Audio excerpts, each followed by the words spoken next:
Louder! And it's time for the Gore N More podcast. Gonna have a good time. Gonna have a good time. Yeah, we're gonna have a good time. We're going on now. A ball break, walking hand in hand in the moonlight. We'll be the sweet soul there. I swear we'll never part. We're going on now. A ball break, running in the sand, feeling alright. And what is going on, Gorehounds? Welcome to a all new year. That's right, 2024. And we're started off right on day number 1 with a Gore N More episode. Because, you know, that's how we fucking do. And anybody, oh, I hear me in the background. That was my bad. That's all good.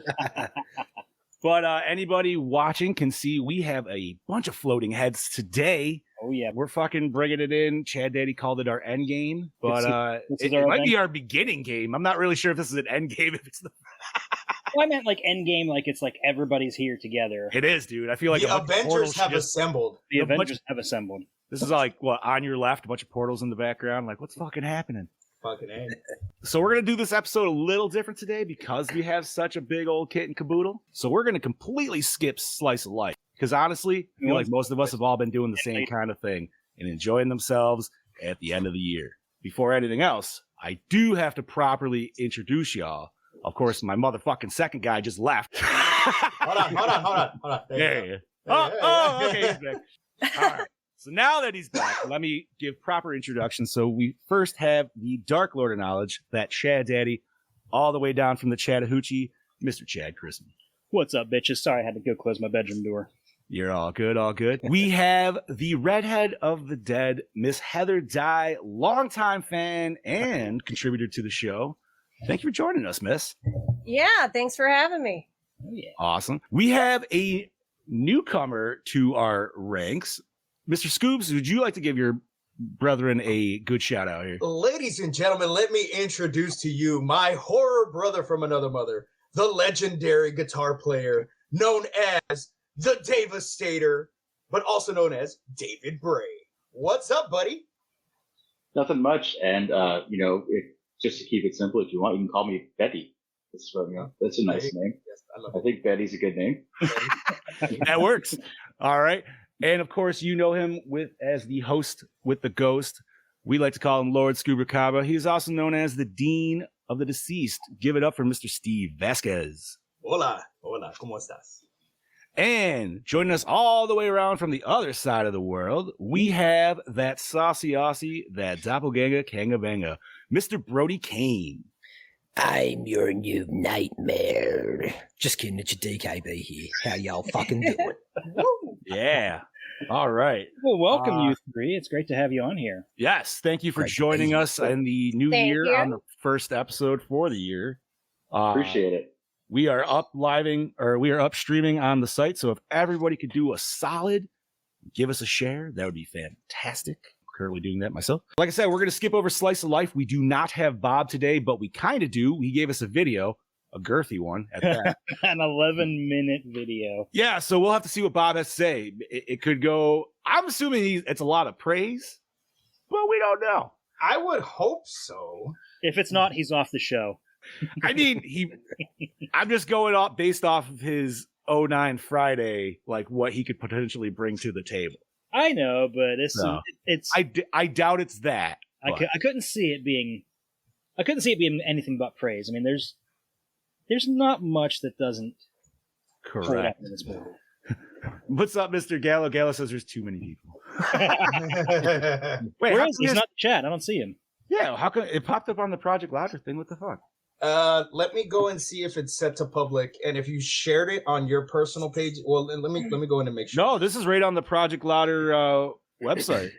Oh, weird. It's weird. That should be popping up here then. I mean, it's streaming. Yeah. Hold on. Let me go in there. Maybe it's not. Oh, man. Here we go again. It wouldn't be the shit show without a glitch, would it? No. It's on Facebook. It's on the Project Louder Facebook. Yeah, I don't know why because there's also another gentleman that answered there. Anyways, we still see your comments, or at least I do over here, so don't worry, you're not heard. Once again, no slice of life this week. We do have a vid from Bob. There's a lot of floating heads. So we are getting in to talking about what the fuck we are just ready to talk about today. And that would be 1984's A Nightmare on Elm Street. Who wants to take the plot rundown? Let me do it. By all means. homie. Go ahead. All right. Oh, Tim's even here too. Why the hell are these people not popping I don't up know. in the It's chat? not popping up. It should. All right. I'm going to work on the fusion dance or something. That's weird because Anthony commented on the Project Louder page. Yeah, see Anthony Cayley, Steve Serrano, Gene. Yeah, Tim said hi, guys. Joe said there's... What the hell? Some dude named Seb? From France. He's French. How you doing, Seb? Yeah, weird. All right. Bonjour. So, plot rundown. When her best friend Tina is brutally murdered, teenager Nancy suspects the killer isn't Tina's boyfriend, but rather a much more horrifying figure from her dreams. Convinced that this vicious murderer is stalking her friends and killing them as they sleep, Nancy enters a desperate race against time to bring out of her dream world and stop the bloodbath before she falls asleep and becomes his next victim. Directed by Wes Craven, Swamp Thing, Red Eye. Written by Wes Craven, The People Under the Stairs, The Hills Have Eyes. Produced by Robert Shea, The Hidden, and Critters. Who is going to take starring since we don't have Bobo? Big Johnny D? Sure. Oh, actually, wait, let's let Heather do it. By all means, by all And means. then Dave can take over. Yeah. Alrighty. What the fuck is going on? This is making me mad Starring- because everybody's like chatting in this shit. We're not getting any of it, dude. That's so bizarre. Sorry, Heather. By all means, That's go okay. right ahead on. Starring Heather Langenkamp, just the 10 of us, and Star Trek Into Darkness as Nancy Thompson. All right. We all know, of course, Robert Englund, Spectacular Spider-Man, The Adventures of Ford Fairlane as Freddy Krueger. Johnny Depp, Crybaby, What's Eating Gilbert Grape as Glenn Lance. Ronnie Blakely, A Return to Salem's Lot, Murder by the Numbers as Marge Thompson. John Saxon Mitchell, Black Christmas. I didn't know that. Awesome. As Lieutenant Donald, Don Thompson. Amanda Weiss, Silverado Shakma as Christina Tina Gray. Threw that in there for you, Brody. Thanks, mate. My pleasure. Nick Corey, Vampire in Brooklyn, Candyman Day of the Dead as Rod Lane. Joseph Whipp, Death Spa and Scream as Sergeant Parker. Charles Fleischer, Who Framed Roger Rabbit, Tales from the Crypt Demon Knight as Dr. King. Body count 4. Yeah. I know, not a lot of kills, honestly. Not a lot of kills, but they're brutal kills. They are. That's just, that's the nature of Nightmare on Elm Street. A lot of them don't have a high body count. Look at 5. There's 3. Yes. Yeah, but we don't talk about 5. Yeah. Hell, We'll get there. We'll get I there. mean, we We'll will. get there. We will talk about it. Yeah, I think there's a lot of franchises where 5 is the one you don't talk about. Like Halloween 5, you don't talk about Halloween 5. Halloween You 5, don't we don't. talk- But you know what? Friday, we decided in this group, we do. We Oh, do that's talk a ton about for Friday yeah. 5. Damn, I love Yeah, it took me years, and that finally won me over. So you know what it is? And I feel like we all were in the same boat because you got that little kid stigma of Jason, and it's not Jason. You're like, this is trash. And then when you watch it as your adult, you're like, this is way better than I thought. I'll tell you what, I'll watch Halloween 5 before I watch Halloween Ends ever again. I give you that one. Yeah. I'd rather not watch either, but okay. Amityville 3D for the win. Yes, hands down. fucking blasphemy. I can laugh at that one. Okay, to get back on track, Dave, you want to Yes. take it from here? Go on. Sorry, my show notes aren't showing up on my phone here because I don't have my Oh, shit. computer since I'm Oh, traveling. All right, you want me to take a Chad Dad, or you want to do it? I'll take it. So, music by Charles Bernstein, The Entity and Cujo. Cinematography by Jacques Haitkin. Cherry 2000, Scanner Cop. Edited by Patrick, not Vince McMahon. Damn it. Strange Brew, Little Monsters. Effects and makeup by Jim Doyle, Dreamscape, and Ghoulies Go to College. Distributed by New Line Cinema. Runtime of 91 midgets. Rated R for mature audiences. Budget of 1.1 mil. And it made 57 mil, so yeah, it's pretty successful. That's awesome. Yeah. And that's in $1984 too, so That's a pretty sweet take. That's good money. That's very good money. So, I'm guessing this was nobody's first time watching this classic. I had never heard of this film ever in my life before. I know, it's hard to find. It's really independent. You know what? It's funny because it is kind of hard to find at the moment because Scuba Steve asked if it was streaming anywhere, and I looked. And like you can rent it from like Vudu, Prime, and like one other place, and that's fucking it right now. And during the Halloween season, it was on. I want to say it was on Max because it was on Max. All of them were. All of them were. They kept flip flopping from Max to I don't want to say Shudder, but it kept going back and forth between that and another one. It might have been like Paramount. Streambox maybe. But yeah, it's not on anything right now. And I have them on, I have them on DVD, the old school collector set, but I got that. It was just too much work to move my PlayStation from my computer back to my TV, so I had to. Here's the funny thing: I have 2 different copies of it on DVD. I have the one from the box set, and I have the Infinifilm version. Oh, nice! It's supposed to be a bit of an upgrade. My fucking PS5 won't play that. What? It would not read the disc. I don't know why. It's not scratched. It's never been damaged or anything. It's not a bootleg. It's an official. Yeah, it wouldn't read it. I tried a couple times. I said, "Fuck it." I had the box set because I brought it out from the basement. Like, fuck it, I'll just play this one. It's weird. I don't understand why. So I will say from the get-go, from the start of this movie, it immediately I was immediately hooked. Mm-hmm. Even rewatching it again after the many, many times that I've watched this film, it's just something about the way that the movie opens with the shots of the boiler room and Freddy working on his glove, and you know. If you've seen it, you know what he's working on. And if you haven't seen it, you're still very intrigued as to what the fuck is going on. What am I seeing here? And I just think it's the perfect opening for a horror movie because we get to see Tina right off the bat. And you think, oh, this is going to be the final girl. This is our main character. And it's not. She's the first kill. She's the first fucking kill, and even after her nightmare and all of that and everything continues going on, we don't meet Nancy till later on in the movie when they're all at the sleepover or whatever. And that's when it shifts gears to Nancy being the final girl. And I like that. Mm-hmm. I like that it throws you off that way that you think that you're going to, already that, oh, this is the girl. This is the girl that's going to make it to the end of the movie. And she's fucking not. Mm-hmm.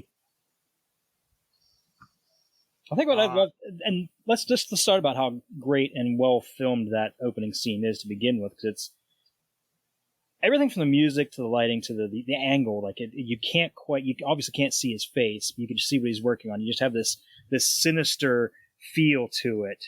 You see him building something, and then eventually you see what it is, and it's the razor glove. Man, everything about that, like the music there is just on point. Mm-hmm. And I don't know why it being that like small screen has some kind of effect. I don't know why that like him being on that little small screen and then it's all black with the credits, like it being smaller instead of filling the whole screen, like gives me some kind of feeling. I don't know how to explain it. It made me feel nostalgic the first time I saw it on a VHS copy. And this was like right after it first came out on video back in 85. Kind of reenacted that feel. I love that, I was born this year. I was just a thought. In 80, yeah. Dave, what were you like, 23? No, I remember, I think the first time I saw this, I was 5. It was like their first real horror film I actually sat down and watched. And so this always has a real special place in my heart because it scared the other shit out of me right after that. But I agree with the opening scene especially because the way it builds tension and intrigue through music, through the cuts, through the cinematography itself. And then you have it kind of just, he finally shows the entirety of the claw and reveals the title page, the title coming forward. You kind of understand what you're in for, sort of. You're not quite getting a full grasp of it yet, but you're just still, it's brought you in enough. And then it takes over from there to give you an idea of what you're really in for at that point. So it gets hooks in right off the bat just by the glove building, and then boom, gone. And I remember the first time I saw it, and I said, yeah, I'm not going to sleep for like a week. This is going to, school's going to be real hard making those macaroni animals, I don't know. I can't keep a steady hand. So let's see how this works out. Nice. Yo, I'm just going to take a quick second. We have there's so many people watching us right now, and we can't see any of their fucking comments. So everybody in the comments, we love you. Thank you for appreciating. We apologize for the technical error right now. Yeah, we even had it's I don't. It's pissing me off because YouTube.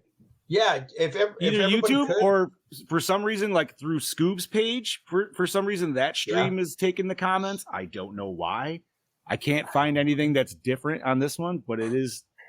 Restream's telling me that there's an issue with one of the Facebook pages, saying like a personal one you can't comment on, which Project Louder shouldn't be a personal one. So no, that's weird. But no, Anthony, Sean Farrell, Joe Day, Gallo, Tim, we all see you. Thank you for being. No, Tim threw us some stars, man. Like what the fuck? We don't all see you.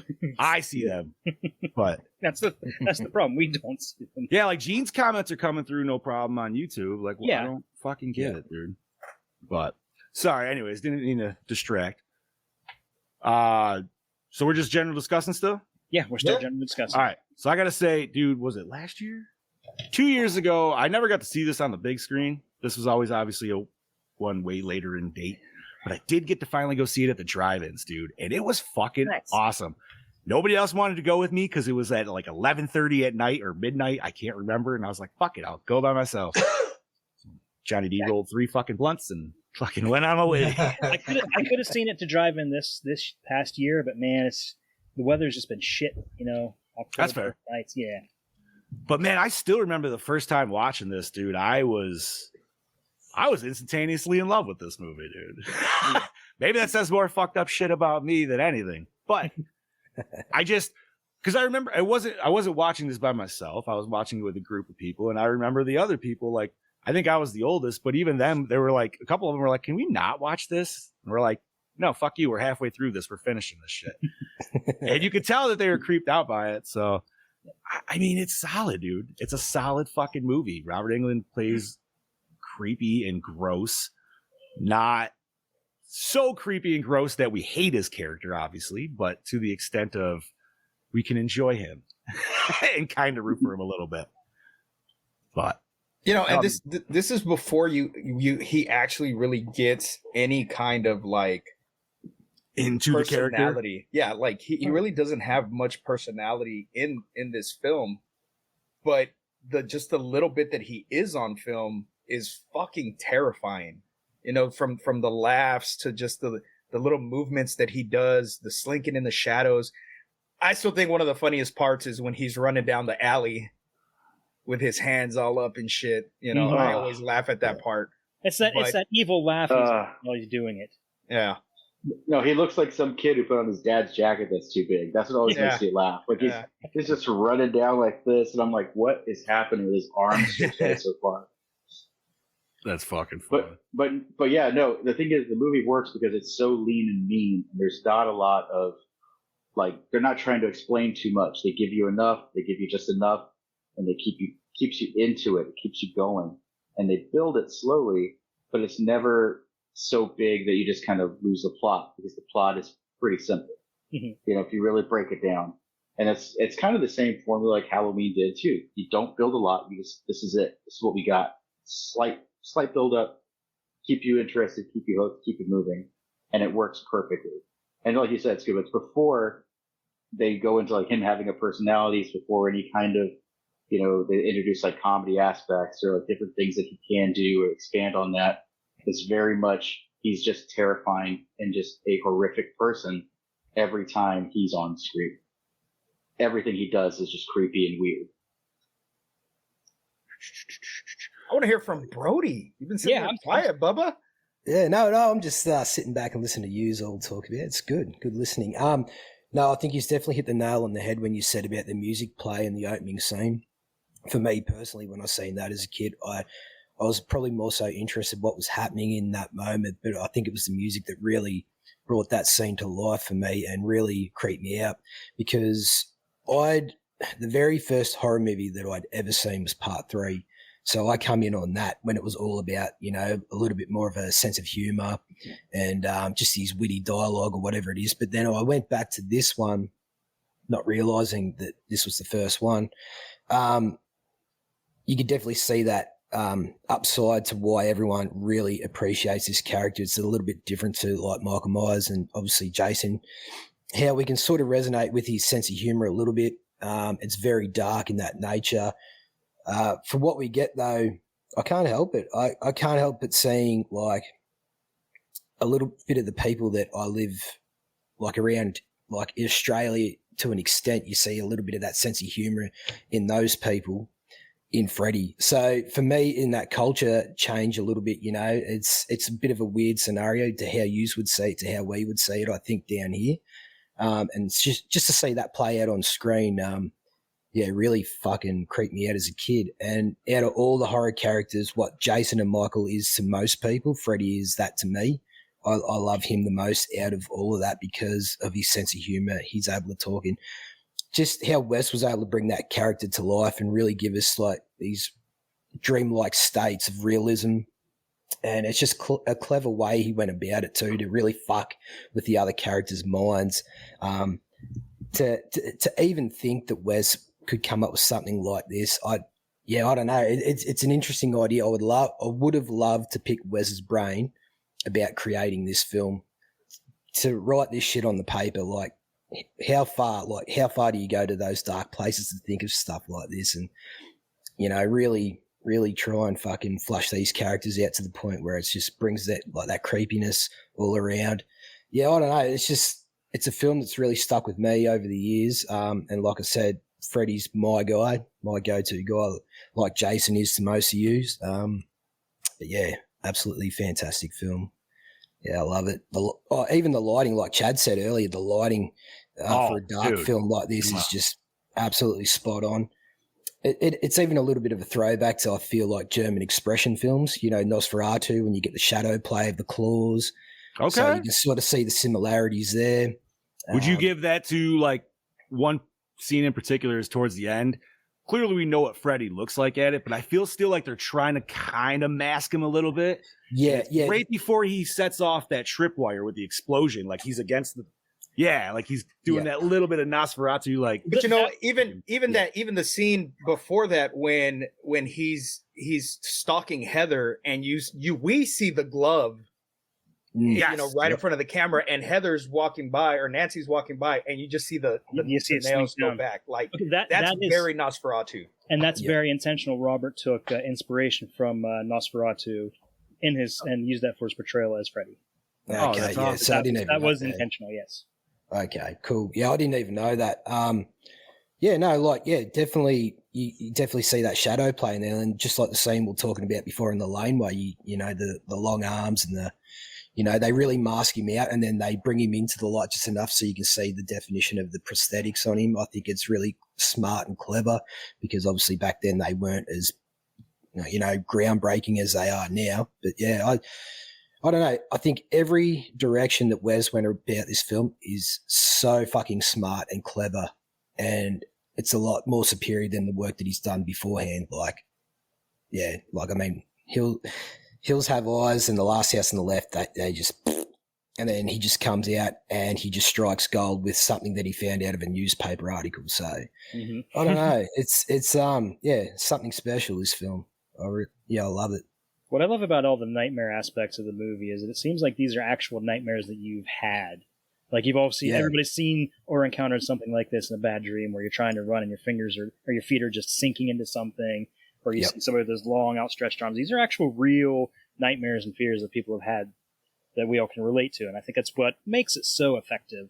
You know, in the later movies, which I know we said we're not going to talk about, they get a little kind of hokey and kind of, you know, gimmicky. And this one, it sticks to the basics and it works.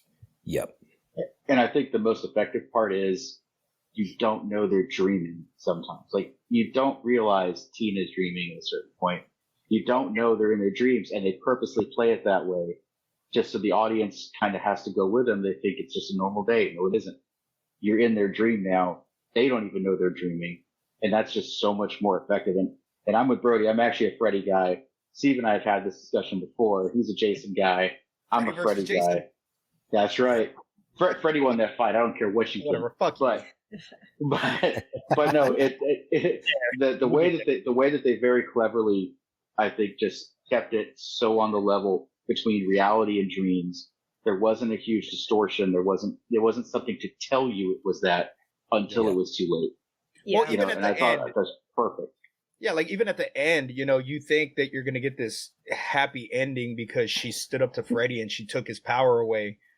But you're like, okay, is this a dream? Is it not a dream? Like, what the fuck's going on? And we never really get a clear answer. Was she dreaming or was she not dreaming? In this film, we never get a clear answer. Right. Is it fair to say that Wes Craven came up with the Inception idea before Christopher? Oh Nolan? yeah, definitely Inception. Oh, 100%. Definitely Incepted. Yeah. Definitely. Yeah. That'll be the next thing Blumhouse will do, will buy the rights for this, and then they'll go off the unanswered question to this ending, and then they'll be like, "Oh, she was in a coma or something for fucking 20 years." Oh, And, God, God. yeah. yeah, they'll do something like that. I think they're trying to get the rights. They want to snatch up the rights to everything because they're trying to get the Friday the 13th rights too. Please don't, No. Jason Blum. When I'll tell you, No. the one thing I do like about Blumhouse is their original ideas. Yes, yeah. Because Okay. So when they start I'll give you remaking that. shit, was Malignant Blumhouse or not? yeah, I think it was actually. Was it? I don't remember. Is Mm. Blumhouse are they a subsidiary of Warner Brothers? Because that would make sense. Because I know Juan did Aquaman, and he was allowed to do Malignant. Well, they started off in Saw was like Lionsgate, and then Dead Silence was Warner Brothers, I think, and then Insidious was Blumhouse, and then ever since then, James Wan and Lee Winnell have been Blumhouse through and through. So I would not be Maybe. surprised if Malignant was Blumhouse. Yeah, I'm just wondering I if don't Blumhouse see is it like I on said, here. like a subsidiary of Warner Brothers, and that's how it works out. Because like I said, I know yeah, they could be. he like a had to partner. do he did Aquaman, but then he got to do Malignant after the fact because like that was like his own like present to him. Yeah, But- yeah. All right. Well, we definitely got some people coming in from YouTube. I'm still not sure what the fuck's going on with Facebook. Joe said the Facebook's for some reason clipping. I don't know. So if anybody's listening to us, and I apologize if we can't see your comments right now, we'll hop over to that YouTube link or Twitch even. Twitch is working too. So, See, that's got me curious now. I'm wondering if it is Blumhouse or not. I was thinking it was, but It's not. It's Warner Brothers. I just looked it up. It says it's Warner Brothers. Doesn't say anything about Blumhouse. I know there was something recent where we watched or reviewed or something talk about that was Blumhouse, and we were all kind of surprised at it. Oh, well, anyway. a newer Blumhouse was it? Yeah. Or maybe I'm just thinking of Insidious. I have no idea. I'm crazy. Don't mind me. I still have yet to dive into that series. I've still only seen the first one. Wait. Yeah, still only seen the first one. No shit. Yeah, the rest are pretty average. The first one's okay. I didn't like the first. I one's like the the best. first half. I like the first half of the first one. Yep. When they went to the upside down, whatever that fucking thing was, that's when they went. The further. Yeah. Yeah. Further. Yeah. But we're not here to talk about that. We may No, never we're talk here- about that. Here to talk about Nightmare on Elm Street. It's a much superior movie. So, Fuck, yeah. all right. I'm trying to think. Does everybody have pretty much what they wanted to generally discuss? Or is there any more? Oh, I think there's a ton we could discuss more if we wanted to. I apologize if I seem I'm kind of vacant on this one. I'm really just trying to figure out why. Trying to figure out the fuck common this shit's not situation. working. Yeah. It's pissing me off, dude. That's all right because we got plenty of people. here to Yeah, fill for in, sure, for to sure. fill in the blank spots. We got a lot, and we haven't heard much from Heather yet. So, what else is your take on this, Heather? Well, first of all, you're talking about the opening scene, bringing you in and stuff. Definitely, for sure. I specifically want to point out, I guess, for me, Tina does it for me a lot more. Like, I don't know if it's her acting. I think it's maybe the acting's a little bit better than Nancy. So, I don't know. I'm not saying I hated Heather's portrayal of Nancy or anything, but the first dream sequence with Tina is like almost the best one for me. Like that really pulled me in the most, I think. All right. Well, I feel like Heather has a very, like, I don't know if it was her first movie, or what, but her even like when she was kind of crying and stuff, it really wasn't believable. Yeah, she had an affectation. Like when she spoke, it was just very like, what do you mean? Like it was Soap very opera. whiny to me, Like Mhm. she had a very whiny attitude, and then there were some things that I felt should have been more dramatic, like especially when Jesus, what's her boyfriend's name? Glenn. Glenn. Glenn. When Glenn died, that's that's her boyfriend. Like she knows he's dead. She should have been freaking out a lot more. And maybe they played it as if like she was in shock or something, and you know that was her getting prepared to take on Freddy. But I don't know, that rewatching it again today, it did seem kind of like her acting was kind of off for me. Yeah, a little bit. Well, I wonder though how much her performance is because her character arc is supposed to be the friend who doesn't really necessarily believe, you know, like that Tita is having these issues with the dreams with something else. Yeah. You know, she's like, yeah, we'll stay at your house, everything's fine, blah, blah, blah. So she's like kind of trying to be blissfully unaware, even though she is aware, because she kind of has the same dreams, same guy. And over the course of the film, she's supposed to progressively become like this warrior person at the end to take on the ultimate bad guy, you know? Yeah. So I wonder if part of her performance is like, you know, you say like, what do you mean she's whiny? She's like your typical, you know, especially the 80s teenager trope. Your boyfriend is the jock trope. You know, you get all these people playing out these different things, and she's supposed to try to evolve. But I agree that it's kind of overplayed in that sense. And, you know, when she makes that final, like, I guess, metamorphosis into being the person to take on Freddy at the end, that it's kind of just seems a little disjointed. That how she just like, you know what, now I'm learning these survival skills and set up these traps.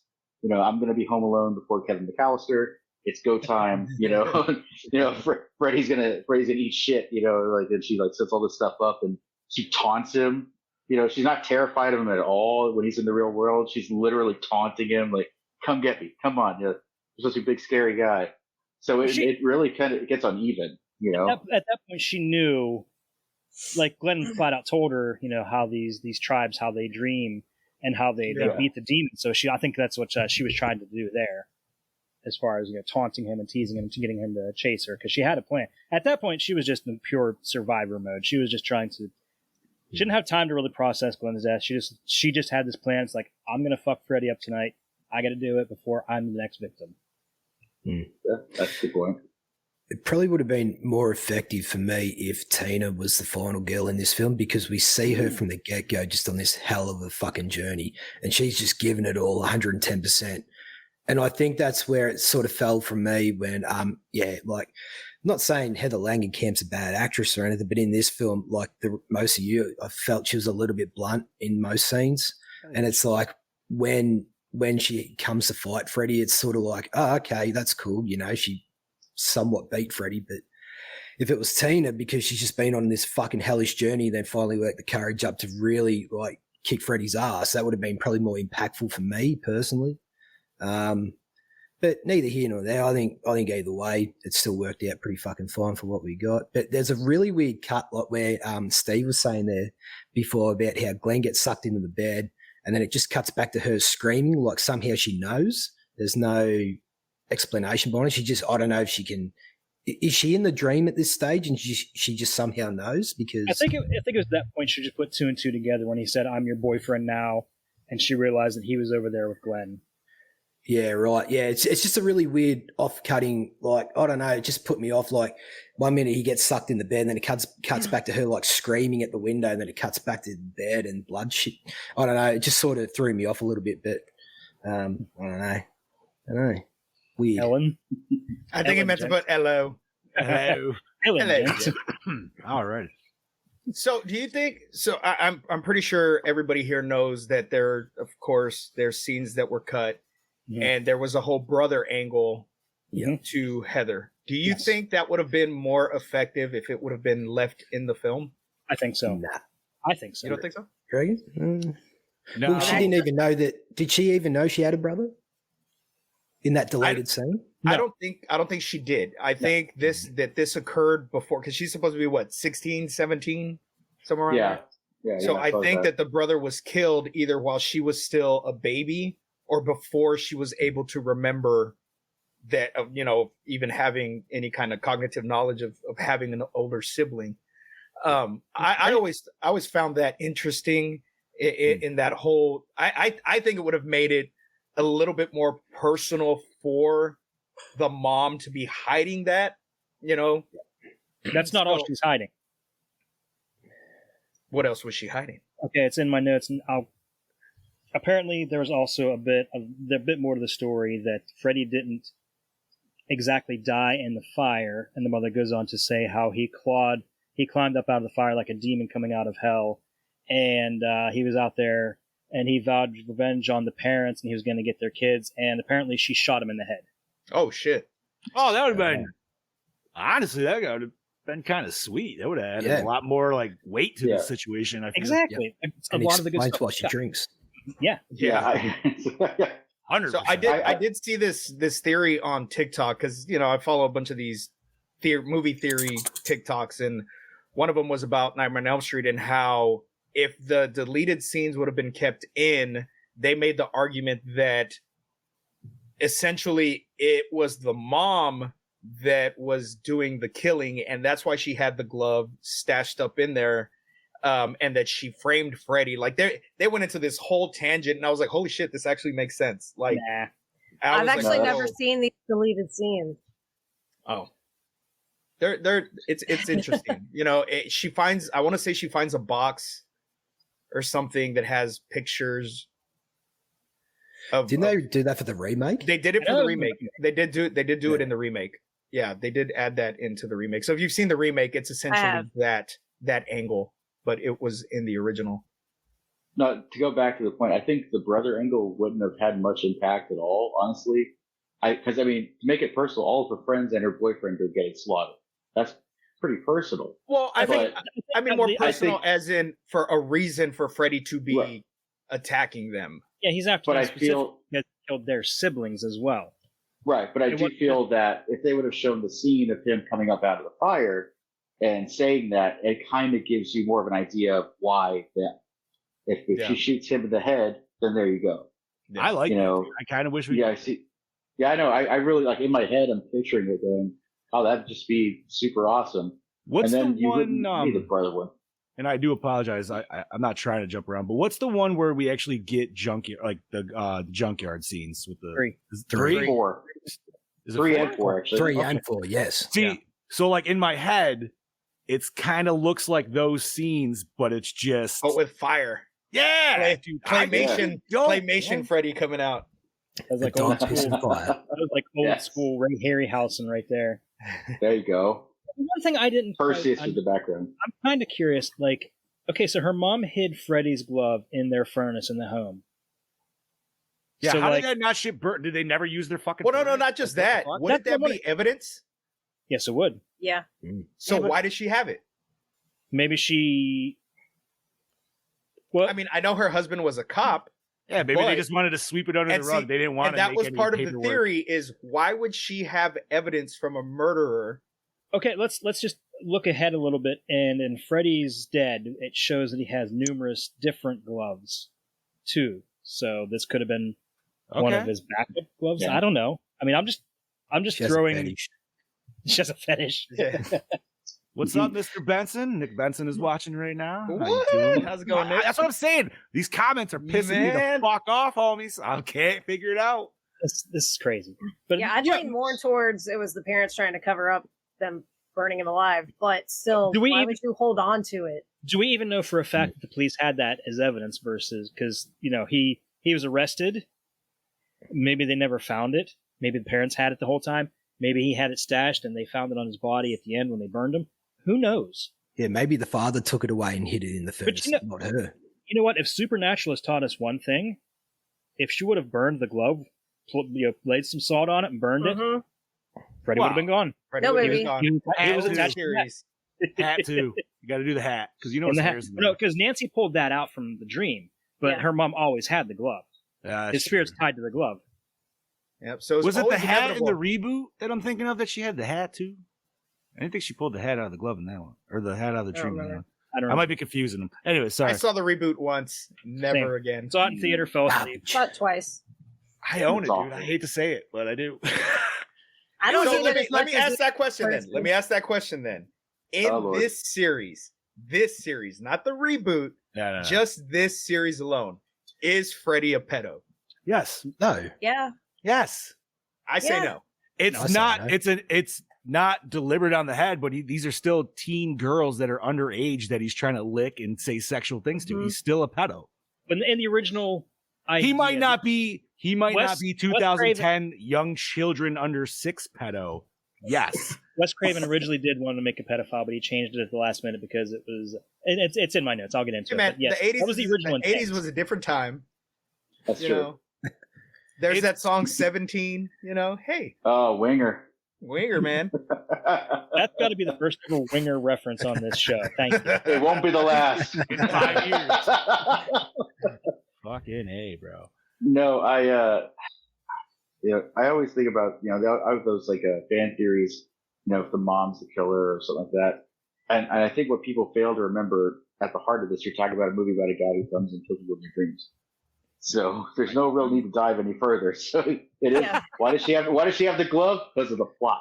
So because why does she have these things? It's just a plot device. But truthfully, I like we said earlier, he did have multiple gloves. He didn't just have one. And I thought personally, like in my head, I'm like, well, maybe she was saving it to like market as like a multi-tool, like kitchen device. She's like, yeah, you could cut 10 potatoes, like whack. That's why Freddie's after her. She already had the patent filed, and it was still pending. Yeah. Every time he's a slap chop commercial, he's pissed. That's the original slap chop. Yeah. No, I'm just gonna say, like, if I was a parent in this situation, I don't know if I would hide the glove. I feel like the glove would be mounted at the local bar like a fucking mount. Yeah, above the you know what I mean? bar. It's a Right. trophy. Yeah. Yeah, like that's. We still didn't answer though about the furnace though. Like, do they not use the furnace? No, they don't. They clearly do not. I mean, all I can figure is maybe that's an old furnace and they have a newer, updated furnace like shoved back. It never gets cold in Springwood. Yeah. It's Ohio. Nancy's always Nancy gets the flu every year. Why? The house is 50 degrees and it's fucking snowing. Could you imagine if that was the line? It's like, mother, is this why the house is always freezing? You never turn the thing on. It's like, yeah, that's it. Or on the flip side, she had it in there to try to burn it away, and it doesn't burn away. Now that would be a cool aspect that they could go to. You'd have to say something about it. At least it's like a cursed object in D&D. It's indestructible. Right. You're just like, what the fuck, dude? Everything I do to this, nothing happens. See, she should have gone Anthony Michael Hall and been like, evil fries tonight, and then lit the furnace, and then it would have gone up. 100%, dude. Oh, fuck it, hey, dude. Let's see, what else we talked stretchy arms, right? The Stretch Armstrongs. Yeah, oh yeah, stretchy. How come they never bring that shit back? As campy as that is, I love that it. shit's horrifying. Oh, it's fantastic. Like, Yeah, it is that scary. was scary as shit. Even as an adult, watching that now today, I'm like, ooh, that would. If I just saw Stretchy Arm guy coming at me in the fucking alley, my ass would have been gone. I'd be gone. Like that's scarier than like the Freddy fish fin and the Dream Master or whatever we had. Oh yeah. That's cool.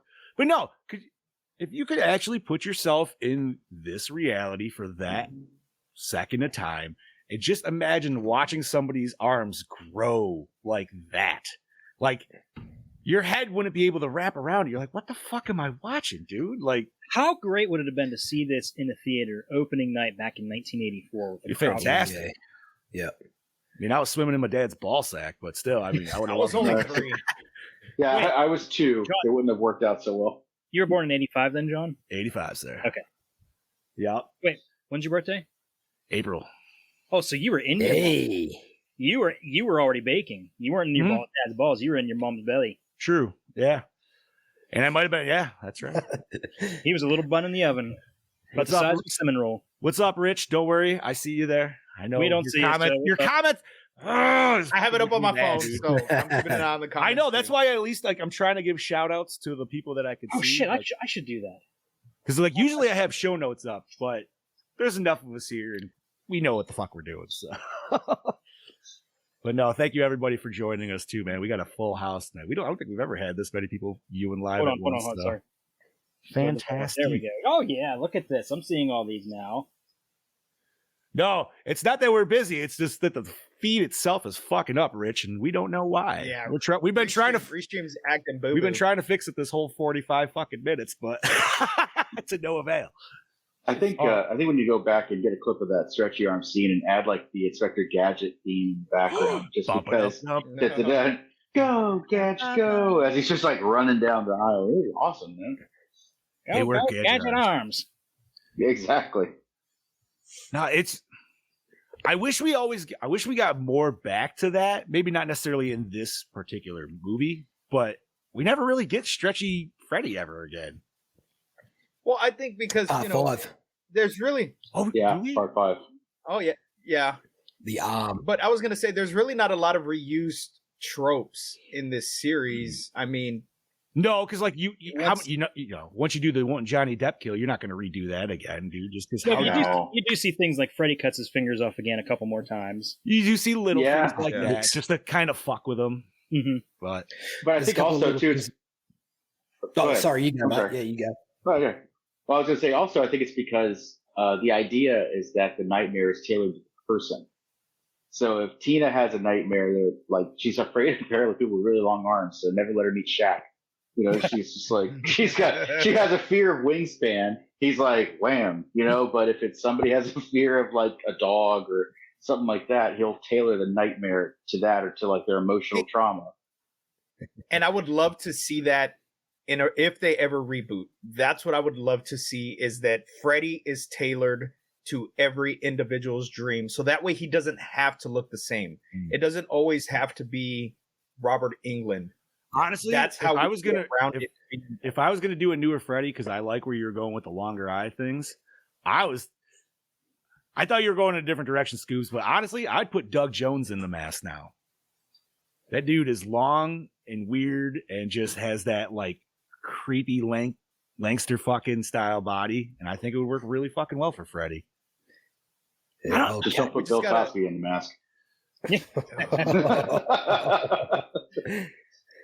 Method acting. Yeah. No.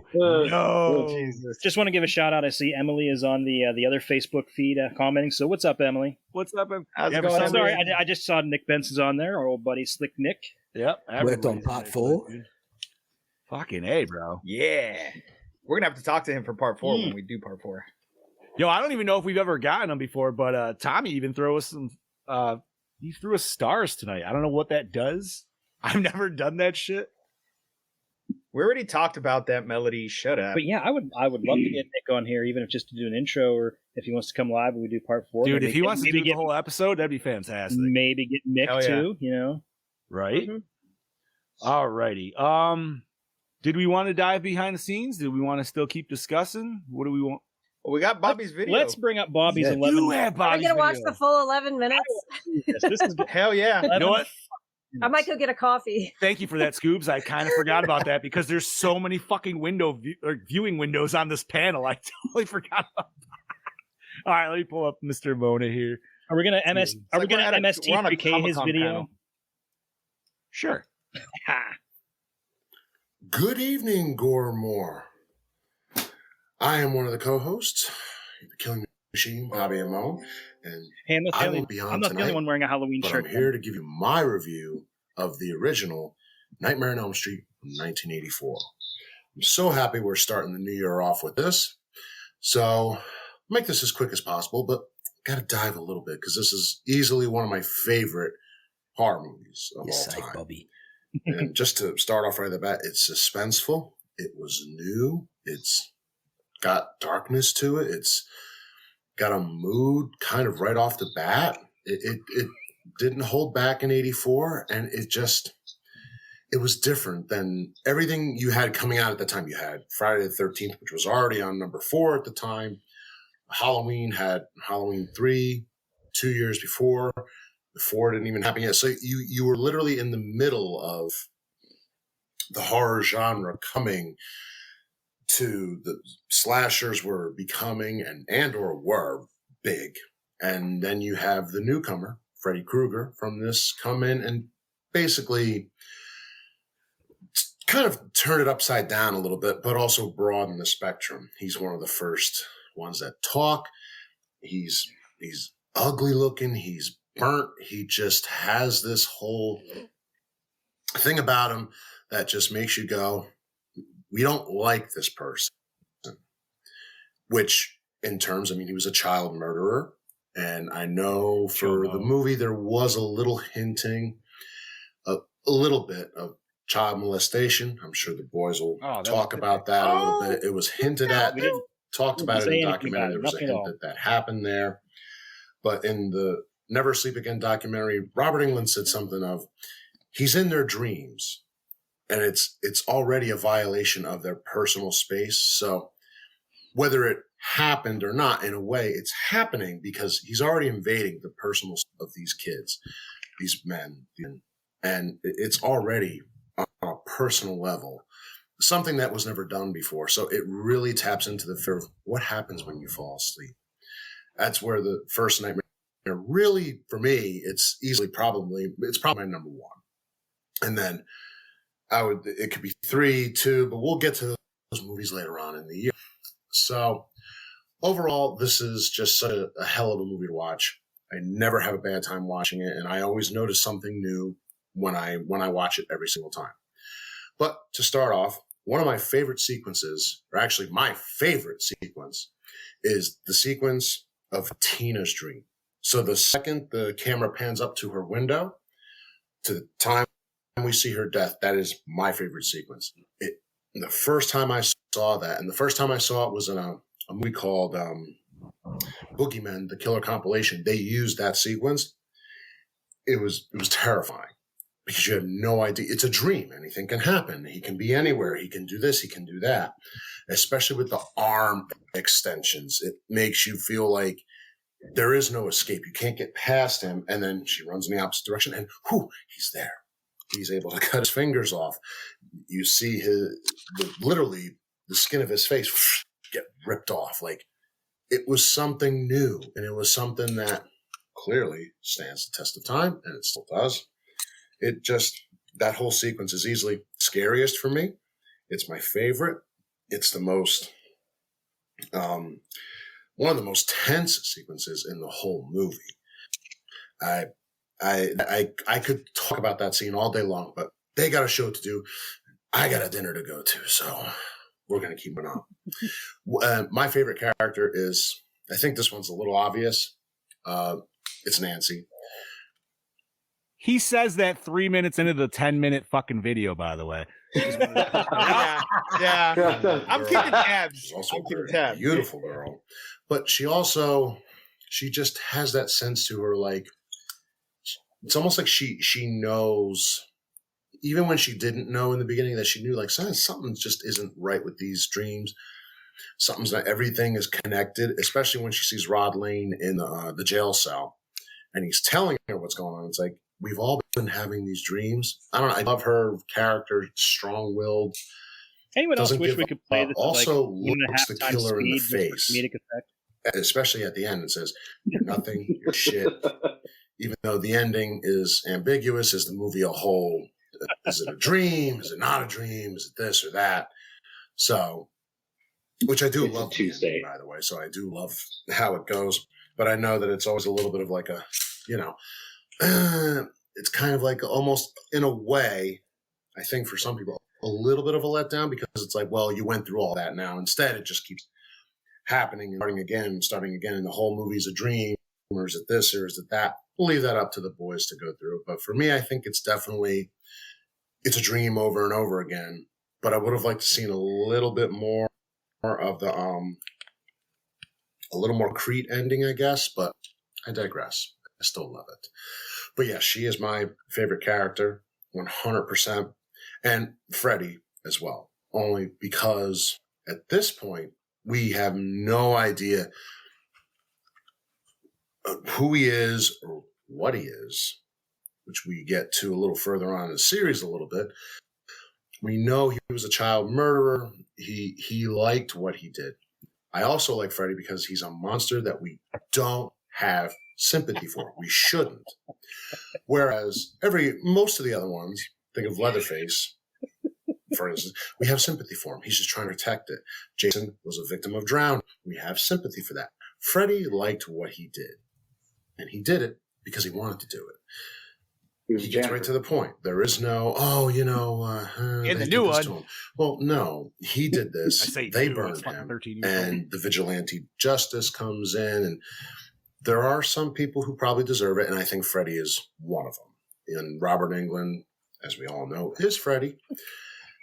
I mean, he bought that. He brought that character to life. I don't think anybody else, especially back then, could do it. His face, the way he moved, and you don't really see too much of his facial features throughout the movie. How many more minutes? You still get the sense of that smile, that ugly teeth, grit eating smile. You know, if they reboot it, Chris Pratt's playing Freddy. It's going to happen. It's up to you, man. We're at 7 minutes. 7 minutes? We still got like 3 minutes then. Keep going. Yeah, we got 3 minutes. Got 3 minutes. Just go. Let him have his time. He's loving. We love you, Bob. Second of this. Wonderful performances, and some of the visual effects are absolutely stunning. And one of my favorite death is probably there's two. Number one is Johnny Depp's death, which this is also his first starring role, which I'm sure the boys will get into. It's again something we didn't see. He gets sucked into a bed, and all you see is this fountain of blood. Which that amount of blood is not in the human body, I'm willing to bet. But if it Bullshit. Evil Dead says so otherwise. And I love the effect behind it because it was Evil that Dead room that they literally turn upside down so it pours out. I've seen Dead Alive. Come on. Look, which Ashore is in the notes for Chad. Good man. You see it kind of drift to one side a little bit. And well, that's because they had a malfunction and it turned a little bit and then it started to make it, but it gives it that just that ugliness of like, that whole room is filled with this young kid's blood. It's just so fucking graphic. It's so gory. Even back then, like, you know, people say Friday the 13th is gory. I'm like, that was probably he a lot more than the first the blood 4 Friday movies in terms of blood onto the ceiling when it hit the light. Together. The light was so active. So that's the guy pouring the blood got electrocuted. Also, the worst part of that sequence is when the coroners, the ambulance, the That's cops. a new villain origin story. Take a bucket, put it downstairs because it's seeping through the ceiling. It goes to show that this was a movie that was willing to pull out all the stops to really drive home that, yes, this is a slasher. Yes, there's going to be dead people, but there's a reason why it is the way it is, and there's a reason why this killer does it. And these kids are as innocent could be, especially since their parents did this, and now the parents have to pay. Which, again, we learn later on that it was only the kids of Elm Street, but we'll worry about that when we get to those other films. In terms of cinematography, it beautifully shot. It's bright, but it's got the darkness. It's not too dark. It's perfect, especially in the shadows for Freddy, because you don't want to see too much of him, especially in the first movie. I love the fact that you don't see him too much. So it really gives you the sense of, well, what does he look like? You know, what is really that face? And now if you look first behind the scenes photos, you see that it was pretty intricate. It looked ugly. It looked deep. But I like that you don't see that in the film itself. So I'm going to cut it short for you guys. Let them go a little bit deeper into it. It's the shortest 11 minutes of all time. Shows that these kids were not just sacrificial lambs. They were paying the price of something they didn't realize their parents did. And now this being is back to take care of that because their parents did something. It's the town's dirty little secret. And now they all have to pay. So this is your Killing Machine, Bobby Ramone, signing out. Have a happy New Year. I hope everybody had a wonderful New Year's Eve. I will see you next week for House 2. And enjoy the show, motherfuckers. Spoiler alert. Oh, my God, dude. The shortest 20% of the entire running time so far anyone's ever had. Holy shit. Which glove is that, Brody? Actually, my brother made this. Nice. He took the designs off the internet and he designed it himself. So it's a little bit, it's pretty much the same, but like he's left a little bit of like made it look like it's, pretty. It's probably, you could essentially say it's the Australian version. We'll just call it that. But he loves Part 6 so much, so he tried to make it like Part 6. And what about yours? I won this one in a raffle. I don't know who made it, but this thing's badass. That's fucking sick. And it's sturdy and it moves. It's not stiff like the NECA ones. Yeah. Nah, they're really cool once you got them on. Like it's you can definitely see why Robert Englund was able to bring that character to life. Once they're on, it's like a whole feeling of, I don't know, something about the glove. It makes you want to cut a motherfucker. Yeah. I'm glad you said it, not me. Just I'll fucking say it. I don't give a fuck. It makes you put the glove on. You want to fucking be like, what can I really do with this? Yeah, that's like when you actually have a legit version of your machete. If you're Jason or something like that, you're like, no, dude, I'm gonna start swinging on trees and shit just for the fuck of it. Just don't try to wipe with it. Boom. Yeah. That's always my question for the ladies with the big acrylic nails, man. Like, how y'all do that? I say that all the time. Because, like, I don't know, man. My daughter had got long ass nails. I'm like, how the fuck are you gonna wipe your ass now? You nasty. Like, I get that bidets are a lot more common nowadays, but still, dude, That's not gonna get all the poop off. No, man. Yeah. Well, it's either that or We it's have to gonna turn that water pressure way up for that.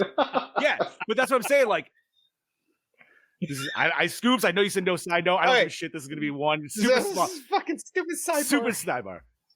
I had this conversation the other day, dude. There is a weird level on bidets where it's literally it's cleanliness to dangerous, and it's almost like a pressure washer to where you're probably going to end up blowing off skin if you go a little bit too high. So, I'm not saying you couldn't clean it, but you're going to do a lot more damage than just clean it.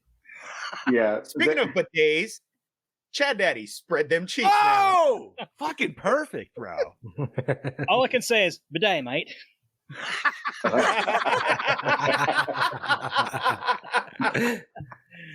Okay, so New Line Cinema was saved from bankruptcy by the success of this film and was jokingly nicknamed the house that Freddy built. And that's kind of stuck because they still call it that. Or called it that. Is New Line Cinema even still a thing? Or did it just kind of get absorbed by Warner? I believe it got absorbed. That's what I thought. That's a shame. Question. Ooh. All right, so is this the movie, or what is the movie when you see New Line Cinema and you know exactly what I'm fucking talking about? What is the movie that is on your head when you see that? No music. Mortal Kombat. This is this one for Scream. me. It's always going to be this one. It's this one for you? It's either this or Scream. Wow. It's Scream. for I'm me. going. Damn. I'm going Mortal Kombat followed by I'm- Ninja Turtles. Go fuck y'all. Yep. No, you're not, Boobs, really? You're not throwing Ninja Turtles on there? Wow. Blasphemy. Leatherface 3, Mortal Kombat, and this film. There you go. Ooh, Leatherface 3. Throw in a curveball. I like it. I just rewatched that actually. I just see the New Line Cinema, the little piece of film flying and all that. Yeah. Mortal Kombat. And then you hear the bump, bump, bump, bump. Yeah, dude, that's like instantaneous. Or it's the fucking Ninja Turtle, like the fucking little ninjas. It's like, or the third. I guess my third one is also random one. Blade. Yeah. I didn't know that was New Line. Oh yes. The way to tell that one is that one's red and black. So that's a dead giveaway for that one. But it's still always a little bit hopeful because I think that's the secondary New Line that pops up for it. But all right. Okay. All of the boiler room footage in the film was shot in the basement of the Lincoln Heights Jail in Los Angeles, which was condemned shortly after production wrapped due to high levels of asbestos. Oh. Wow, that's good for the casting crew. It's been closed since like the 50s, so that's not a big surprise. All right. Yeah, that's gonna be the next commercial. You got Mrs. People working on A Nightmare on Elm Street. Please contact us. Oh, so Emily says we can't hate on the nails. You would be amazed how easy you can get things done.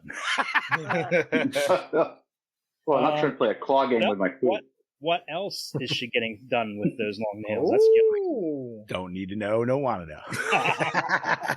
Inquiring minds want to know. Okay, continuing on. Okay, so the scene where Freddy's arms elongate was achieved by having men with fishing poles on each side of the alley operating a set of puppet arms attached to Robert Englund. All right. So basically they're just standing there just stretching them with the poles. See, and sometimes I don't want to know how the behind the scenes stuff happens because it just ruins it for me. Because now all I can picture is fucking like two like old dudes in fishing hats be like, "Oh, I got it, No, that's way more. That's I love that shit, dude. See, I'm just imagining like they have to cut like, God damn it, Carl, further to the right. You're not pulling him enough. I mean, we all see the fall mattress on the stairs at the end when he falls over the banister and clearly lands on the giant mattress that's placed in the middle of the stairwell. But whatever. Or the cutouts of the stairs where it's filled in with all the goop that she Raxa steps in. Yeah. Dude, I still love that pan shot of everything on fire. Like that is probably my favorite shot of this whole movie. It's just like, oh. And then you know what? I feel like I'm kind of like on Scoobs. Like I probably could easily figure out how they did it. I almost just don't know if I want to know. Like it's just like, oh man, I'm cool with it how it is. So, Chad Daddy, okay. and a little farther. In the original script, Freddy was a child molester. However, the decision was made to change him into being a child murderer to avoid accusations of exploiting a series of child molestations in California around the time of production. He was rewritten as a child molester in the remake starring Jackie Earle Haley. It's too dark, man. A little too dark. Just a bit. Didn't need it. Nope. We know. It just doesn't need to be discussed. It's good. Heather Langenkamp beat over 200 actresses for the role of Nancy Thompson. Among them, Jennifer Grey, Demi Moore, Courtney Cox, Tracy Gold, and Claudia Wells. Wow. Claudia Wells was the original Jennifer from Back to the Future. Oh, nice. Yeah. I'm just thinking of Jennifer Grey because I just got to listen to her in the new Cage match.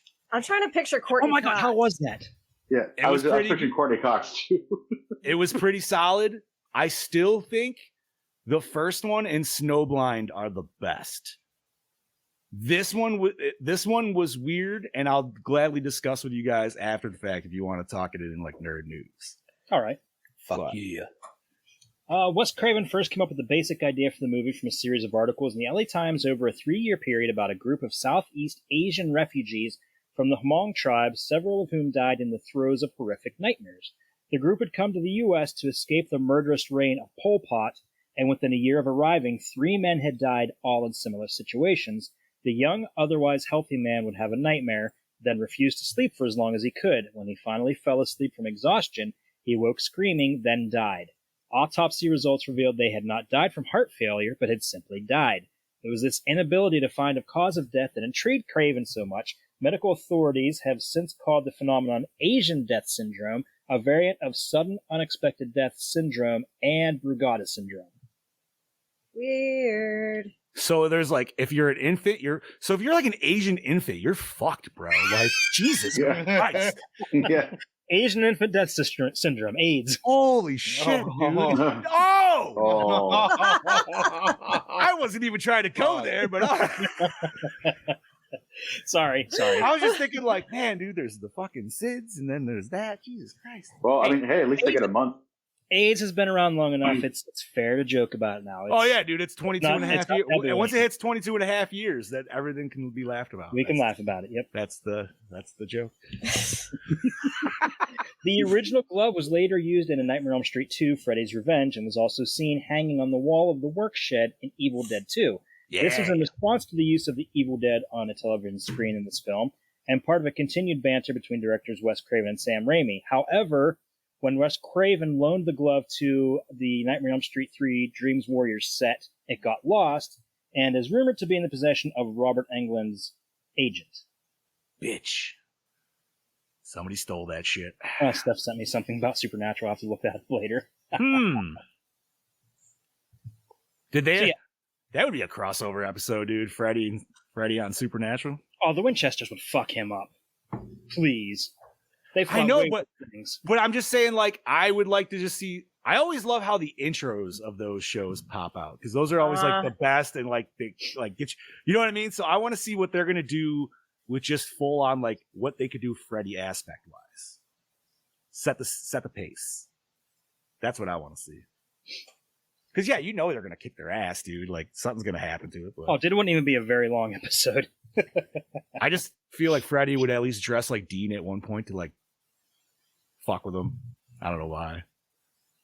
Would that work though? They're not teens. Could they like? Yeah, I guess they could. He's fucked with adults. Yeah. Yeah, he shows up. You It's guys not- are a little old for my taste, but it's fine. Yeah, right.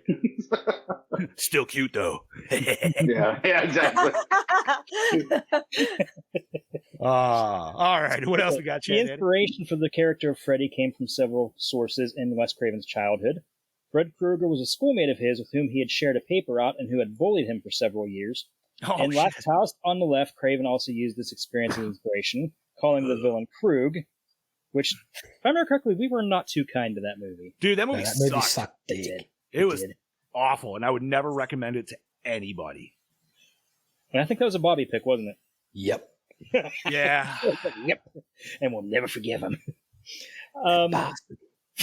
Freddy's burns came from a man with severe burn scars by whom Craven had once been terrified as a child, and Freddy's attire was inspired by an alcoholic hobo that Craven saw staring at him through his window one day when he was 10 years old. Congratulations, Scuba. You're dressed like an alcoholic hobo. I mean, where's the lie? Where's the fucking And lie? apparently a child molester. Hey, whoa. Yeah. Whoa. No. Yeah, Mel, okay, put it. Mel said it. Mel said it. He's a child molester, so. I'm gonna put the sign in your yard, bro. Sorry. Poor Scoobs. The film cost roughly $1.8 million to produce, of which only $57,000 was reserved for the ambitious special effects. The effects designer Jim Doyle accepted anyway because he was desperate for work. The movie made its entire budget back in its opening weekend. Fucking right, dude. That's awesome. Man, I wish I would have been old enough, well, alive and old enough in 84 to enjoy the year of 84 in the cinema, because holy fuck, bro. That's a year. Dude, I saw some of the greatest movies of all time then. I got to see Ghostbusters, Gremlins, Beverly Hills Cop all in the theater. That's what I'm saying, man. Like I saw Ghostbusters in theaters, but it was well far after the fact. You know what I mean? Like to be able to. Now I did see 2 in theaters as a kid, and I still kind of remember that. It's fuzzy, but still young. But man, it's 84 is just such solid movies. It was a great year. Fucking A, man. I'm jealous. Anyways. Wes Craven's original concept for Freddy Krueger was considerably more gruesome, with teeth showing through the flesh over the jaw, pus running from the sores, and a part of the skull showing through the head. Makeup artist David B. Miller argued that an actor couldn't be convincingly made up that way, and a puppet would be hard to film and wouldn't blend well with live actors, so these ideas were eventually abandoned. But there is they do kind of do that in the remake. Because Freddy had, because he had like kind of like an open wound here. You could see his teeth and everything. Could you see his teeth through his cheek? I can't remember that. Yeah. I just thought he had different kind of burns. Like, nah, in the behind the scenes of the remake, they had like a little bit of a green patch here, and then they added in with the effects. Yeah. Okay. It looks pretty bad. Take your word for it. For sure. I mean, the pus would have been cool. Gross, but cool. Bobby's coming, guys. We're up to 7 again. Shit. We already heard from him. We already heard his 10 minutes. Wait, I don't you know think I what? know more from He had Bobby. his 10 minutes. No, that's fine, because I still never got his score. Did you? Oh, he didn't say his score. Yeah. How you giving us an 11-minute video and no fucking score, bro? Yeah. He did that the last time he did a video. Because I Epic swear, fail. I had the calculator up, and I was just like, did I miss it, or maybe I wasn't paying attention? That last video, though, that was great because he sent it in 3 parts, and he sent the same part twice. I partially blame myself for not checking before putting it all together. Fucking funny. Anyways, the first time Freddy is seen in the movie, he isn't being played by Robert Englund, but by special effects man Charles Ballardinelli, as he was the only one who knew exactly how to cut the glove and insert the blades. Oh, that's cool. So that wasn't Englund's hands. It always throws me off, like when I put mine in today, and it always shows that little screen, because I'm like, oh wait, did I put the wrong fucking like widescreen versus full screen bullshit on? I'm like, oh wait, nope, that's just the movie. Never mind. Yeah, it's just a movie. I always kind of forget that. One of the main reasons Johnny Depp was chosen was because Wes Craven's daughter thought he was dreamy and threatened to run away from home if he was not cast in the movie. Oh, nice. All right. I guess they should call it because, Johnny Depp. Johnny Depp. That's a handsome man. Actor David Warner was originally cast to play Freddy. Makeup tests were done, but he had to drop out due to scheduling conflicts. Replacing him was difficult at first.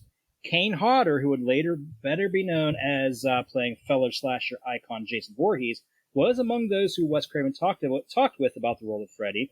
Englund eventually got the part by showing up at his audition with ash smeared under his eyes to sink them, greasing his hair back with a dipstick from under the hood of his car, and blinking as little as possible. I'm trying to, dude, Kane Hodder as Freddy, to me, I just see Super Freddy, and it's not. Yeah. Dude, you know what I mean? Like, just giant, big, bulky Freddy. Well, technically, he has played Freddy in Jason. He Goes has. Out. He technically has. But as for like me trying to envision a full look, just I don't know. No, not good. I'm with you there. Yeah.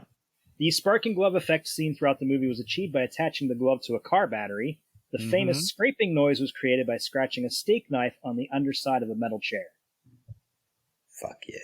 Interesting. I wonder how many things they scraped with that knife till they got to chair. You know what I mean? Like, they obviously started with plate, and they were like, that's not it. We need something else. I just imagine him going to. What was that? I just imagine him going to like a Target and just like get a steak knife through all the departments. It's like, lemon. Lemon didn't work. Fuck, cereal box. Shit. You know, it's like, let's go around. Oh, let's try that. Mouthwash was a close, Bobby. Hi, I'm late, but I made it at least to some degree. Yeah, it's a good thing you did, because you never gave us a fucking score again. What do you mean I didn't? Which video did you take? The 11-minute video you left. I said a 5 out of 5. When did you say that? You must have said that. None of us heard it. All right. Well, I'm going to Okay, continuing on. In the original script, Freddy's famous red and green sweater was red and yellow, based on the colors worn by Plastic Man, who, like Freddy, could change his form. The idea was that whatever Freddy changed into would be yellow and red. However, when Wes Craven read an article in Scientific American in 1982 that said the two most contrasting colors to the human retina were red and green, he decided to alter the colors. Man, that's just weird. Like, now I want Plastic Man Freddy. Yeah. Because Plastic Man's always kind of been like on the level, right? Like, yeah, toes the line, I guess. Very much so. Yeah. I mean, not like terrible bad guy, usually just more like bank robber dude. Glenn was supposed to rise from the bed after the bed bloodbath scene, but that was cut. That is actually in the deleted scenes. It didn't look. It looked awful. It looked dumb. So there's supposed to be some dilapidated body remaining after all that blood. He comes out normal. So all the blood comes out, and then he comes out normal. So it's like, yeah, that'd be weird. Why? Yeah, what would be the point of where'd all that blood come from? I don't know. They should have just like thrown like a cube chuck roast up from the middle of the bed instead. Like, Glenn, just got like an arrow pointing down. Fucking pile of hamburger Glenn. Headphones on it. Yeah. Still listening to ABBA for some reason. Nothing was watching. Oh, if this was a later in the series entry, they would have like thrown up like a skin sack, like an empty fucking skin. Yeah, sack there you go. Yeah, there you would have. Did you guys notice that later on when Nancy was going through the boiler room, Freddy had trophies of all of his victims? Mm-hmm. Because he found she found Tina's cross, Rod's switchblade was laying there, and then she found Glenn's headphones. Yeah. Oh. And I never noticed that until watching it today. I noticed the headphones. That I've really paid attention, dude. Yeah, when she picks up, the first thing she does, she picks up the cross, and then the switchblade's laying there right beside it. Like, she never really acknowledges that. I just thought that was an interesting little tidbit to note. Wow, man! After all the times of watching this, never noticed. Interesting. Okay, the scene where Freddy presses through the wall above Nancy was shot by stretching a sheet of spandex across a hole in the wall and pressing against it. In the shot, Freddy's played by special effects designer Jim Doyle.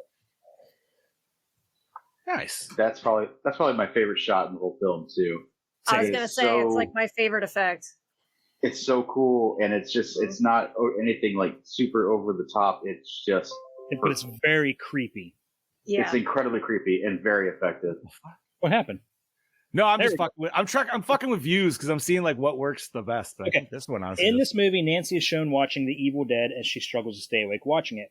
Craven decided to include the scene because Raimi had featured a poster of Craven's The Hills Have Eyes in that film as a jab to show audiences the movie they're watching is scarier than Craven's.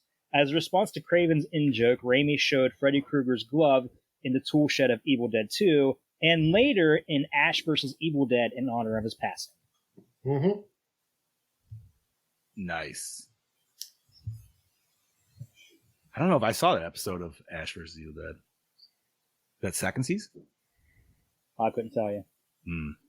The scene where Nancy is attacked by Krueger in her bathtub was accomplished with a special bottomless tub. The tub was put in a bathroom set that was built over a swimming pool. During the underwater sequence, Heather Langenkamp was replaced with a stunt woman. So unfortunately, that's not her side boob you get to see. Yeah, but we get to see her side boob later on, so whatever. That's true. Kinda. Not a better shot by any means. But more like a backside boob. But it's Side there. boob is side boob. you know what though? Bob, sometimes that's the shot that does it for me more than the direct one. No, that's because it leaves you to your imagination. Yeah, Hey, you're just like, Hey, that's just like back in the day, some of us had to, finish our business to the old Sears catalog. me like the dude in 09. Let me look at this Land's End while I Oh, turn God. over this. He was ready to do it in Right there in the broad fucking everything. living Yeah. room. Yeah, at least go to a spare bedroom, homie. Or Like, the you know what I bathroom, mean? something. Could have went It's outside. like, dude, was he just smoking weed or was there something else in there? He's just like, fuck it, big open space. You can't blame Windows. that on. Listen, you cannot blame that on weed, man. That's just No, I'm not. I'm saying it had to be something more than that. Yeah, for Fuck it. sure.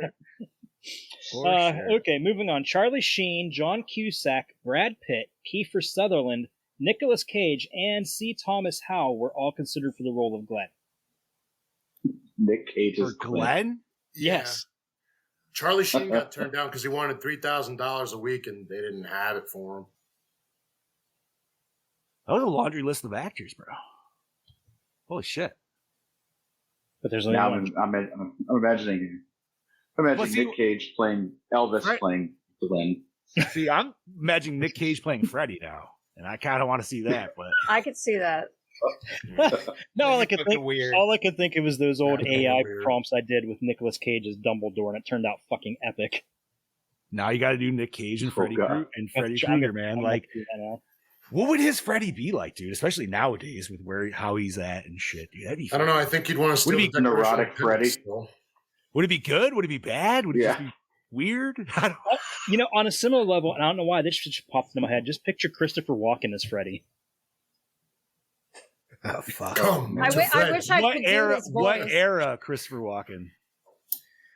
Dude, I would say the Christopher Walken, to that era, to the early to mid '80s. yeah, Okay, so we're talking like Dead Zone. Dead Yeah. Zone. Thank you. Bob. Dead Zone.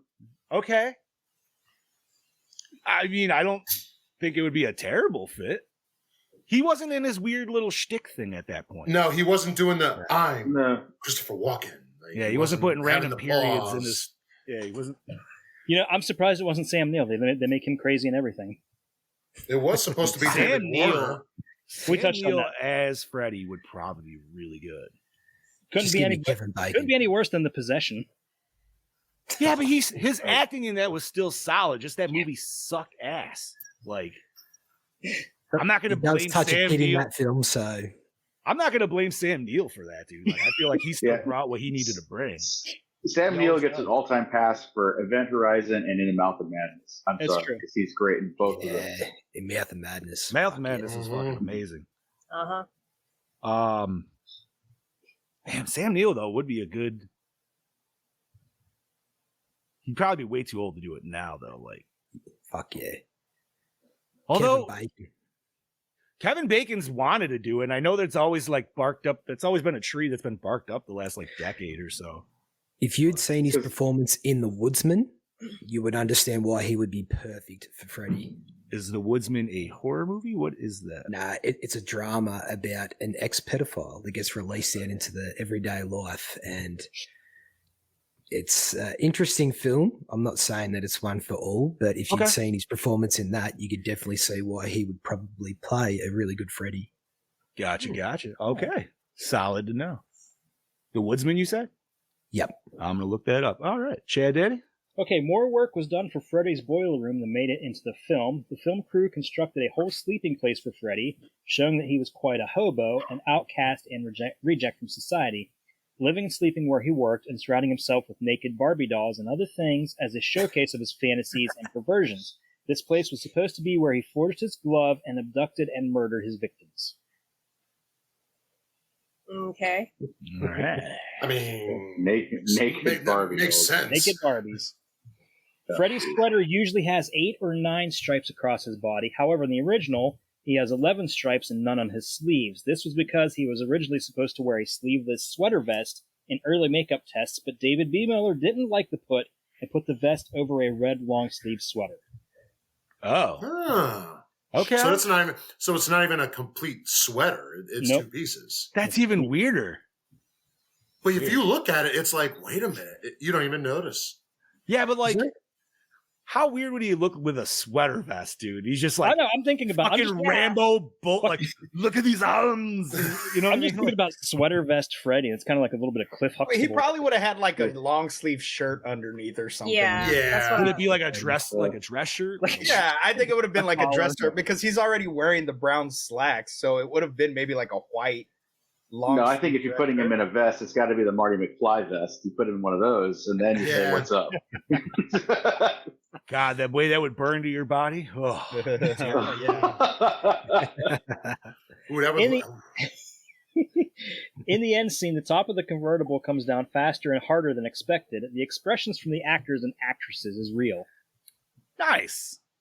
Always enjoy when you get a little bit of real, like, spooked terror in the film. Okay, I already mentioned the whole deleted scenes about the deleted subplot about their siblings being killed by Freddy. The scene where Marge talks to Nancy about Krueger's death and shows her his glove was extended. Not only would her mother inform her that the Elm Street teenagers were not only children, but she would elaborate on what happened after the mistrial. The scene in the script was extended, and Marge goes into detail by saying that Fred did not die instantly in the fire. Just like a demon surfacing from hell, a burning and frantic Krueger burst from his basement.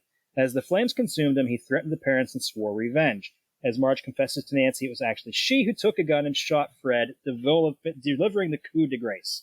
You know, that would have made the end make a Way little bit better. more sense as to why he Oh, yeah. was able to walk up the stairs on fire, and he went specifically for the mom. that should have been kept That would have in. made time. way more fucking sense. Exactly. And just that weight of the shotgun blast to the head, dude. That's always like a good, like, oh moment. Yeah. You know what I mean? Okay, Bobby already mentioned the revolving room. It was the same revolving set that we used for both Tina going up against the ceiling and for the blood geyser sequence. Yeah. Well, that's smart right there. You know what I mean? And the, Just gotta- and the electrocution that happened too. So Just got to redress it, and that's it. Yeah, right. Okay, they also used, Unplanned one. and also finally, Earth's gravity was also used in another take for the TV version, in which a skeleton shoots out from the hollowed-out bed and smashes into the ceiling. I've never seen it. wait, a skeleton? When did this happen? Skeleton be cool. In the TV Actually, a series, skeleton you would said, make right? a lot of sense. Mm-hmm. I never watched the TV series. Like, I only saw maybe like the very first episode, which was like the court case, and that was The about first episode was the best shelled out one. The rest Was of that them, the court it's one? exactly what it is. Yeah. Was that the Freddy Yeah. story where he's in It court? was the only. Yeah, it was the only one about Freddy. That was the only one Yeah. I cared about. Oh, there was another one about him, I think, too. Wasn't Was there there? later on in the series? Last I There's knew another it one was with on he was the Tubi. one. I'll have to check. I Yeah. think you could buy them now on DVD. But you know what? At least it had Freddy in it, unlike the Friday Exactly. the 13th fucking series. Yeah. Bro. Yeah, that Oh, so too. bad. Fucking So bad. Crystal Lake X-Files is what they should have fucking called I that. don't know, man. I tried to watch Freddy's Nightmares. It was pretty bad. Of course it is. It's hokey as shit. Dude, the Friday the 13th was such a letdown as a kid because I was like, there's a series? This is nothing like the fucking movies. What the fuck? Yeah, like you said, at least Freddy's Nightmares, Freddy's doing stupid shit, so it's like, at least he's here. But I think All Friday right. the 13th would have been weird because it's been like the off-season Crystal Lake. He's just like going around. He's like, I got to find something to do. He's See, just that's one cool, day though, because then He's just wandering around the woods killing animals. Because then making a hammock. It's like no reason. Fishing. all you're doing Yeah. there is you're just making Bigfoot episodes, but people are looking for Jason instead of Bigfoot. That's all it is. It's There just you go. off season. They could have a Mother's Day episode where he just walks around with his mom's head, taking her places and Having bringing tea by the flowers, lake. chocolates, and flowers. Yeah, dude.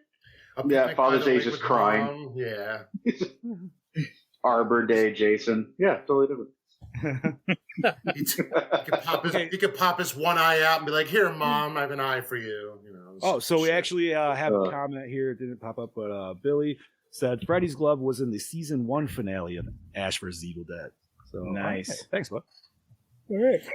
Anything else, Chad Daddy, or the That's cheeks everything. closed and The ready? cheeks Okay. are closed. Questiones. Questiones. Let me pull up the list. Not that I should need it. But all right, gang. There's a fucking whole bunch of us. Bob, I'm gonna start with you just because you're already here. Even if you said it in the video, that's fine. Where'd you I watch don't this? remember what I homie? said anyway. That's fine. But where did you watch? Neither did us. Neither did we. Clearly. DVD. I have the regular DVD. Fair enough, Brody. Amazon Prime. Yeah. Scuba. I think about Amazon Prime. All righty. Dave. Smartbox 24/7 Nightmare on Elm Street channel. Yeah, buddy. What? What is that? Smartbox is Smartbox one of has- those nice boxes you can buy that has everything for free. They have the 24/7 Nightmare on Elm Street, Friday 13th, Halloween, Stephen King, all of those. Wow, what in the fudge? All right. Okay. Redhead of the Dead. Torrent. You pirate. Illegal. Pirate. No, don't say pirate. Do not say the word pirate. She'll be coming. will fucking burst into the room if you say the word pirate. You just can't Singing a, singing a She's rising up behind you now. Is Cotton Eye Joe a pirate? He might be. I thought it was something Right. else. Jesus Christ, I heard her laughing down the hallway. And the baby's here too. There you go. Little Yeah, baby. Nobody called Hi me that. there. No, what do we do? They said the No, P we word. said Mary Lou. Say the P word. Say the P word. There you Pirate. go. So is it my turn to be on here now? No, go home. away. I love it. Chad Daddy. I got the old school DVD box set. Ooh, nice. I also watched this on old school DVD. So Hell yeah. Nice. Yep. Nice. Okay. Cool. Nice. The and real easy. way. Sorry. All right. Douche of the film. The mother. The mom. Yeah. I can't disagree with that one. I went in thinking the mom even before watching this based on memory. So yeah, I agree. Yep. She's a cunt. I hate her makeup. It looks Mhm. trash. Fuck her. You know, at one point, Yeah, what was when with she's the laying, makeup? when she's laying in bed, when Nancy's talking to her, it almost looks like she has no fucking eyebrows, Yes. and it weirded me the fuck out. She looks like a mannequin, dude. Like it's just Hold on. weird. Hold on. Shut Wait. up! No, I know what you're gonna Wait. say. I know what you're gonna say. Two words. That's different. She's Two words. hot. No, Mia she's Goth. not. No, She she's is not. not hot. No, She she's is She is not. fucking hot. not. She is not. Yes, I'm sorry.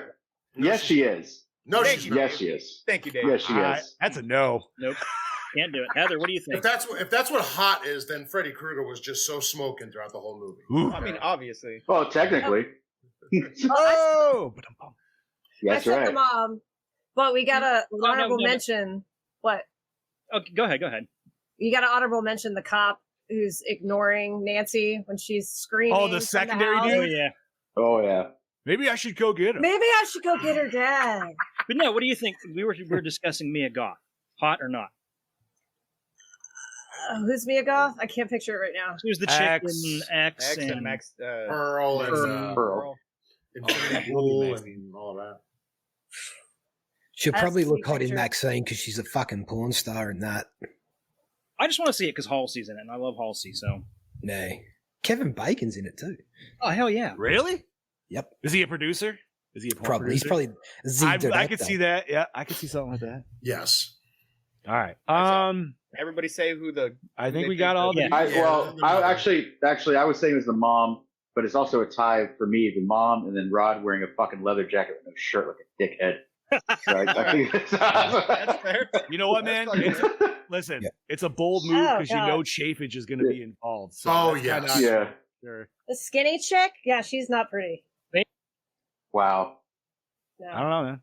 Thinking about Rod wearing the leather jacket without a shirt, all I could think of is that fucking episode of Friends when Ross was wearing leather pants. Didn't he get like stuck in them or something like that? He couldn't get them back up.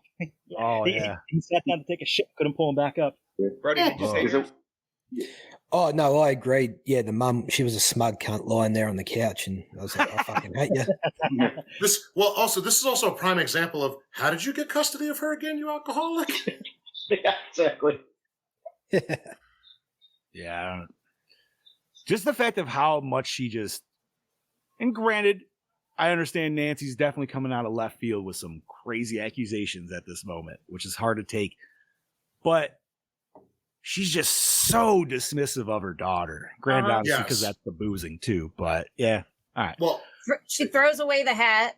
She's like, "Hey, did you give that to Dad to investigate?" No, I threw it away. Which she didn't. She put it in the goddamn. Yeah, she hit it. Hit in the drawer right behind her. Yeah. Foiled by asking for an oven mitt. Oh shit! I forgot it was there.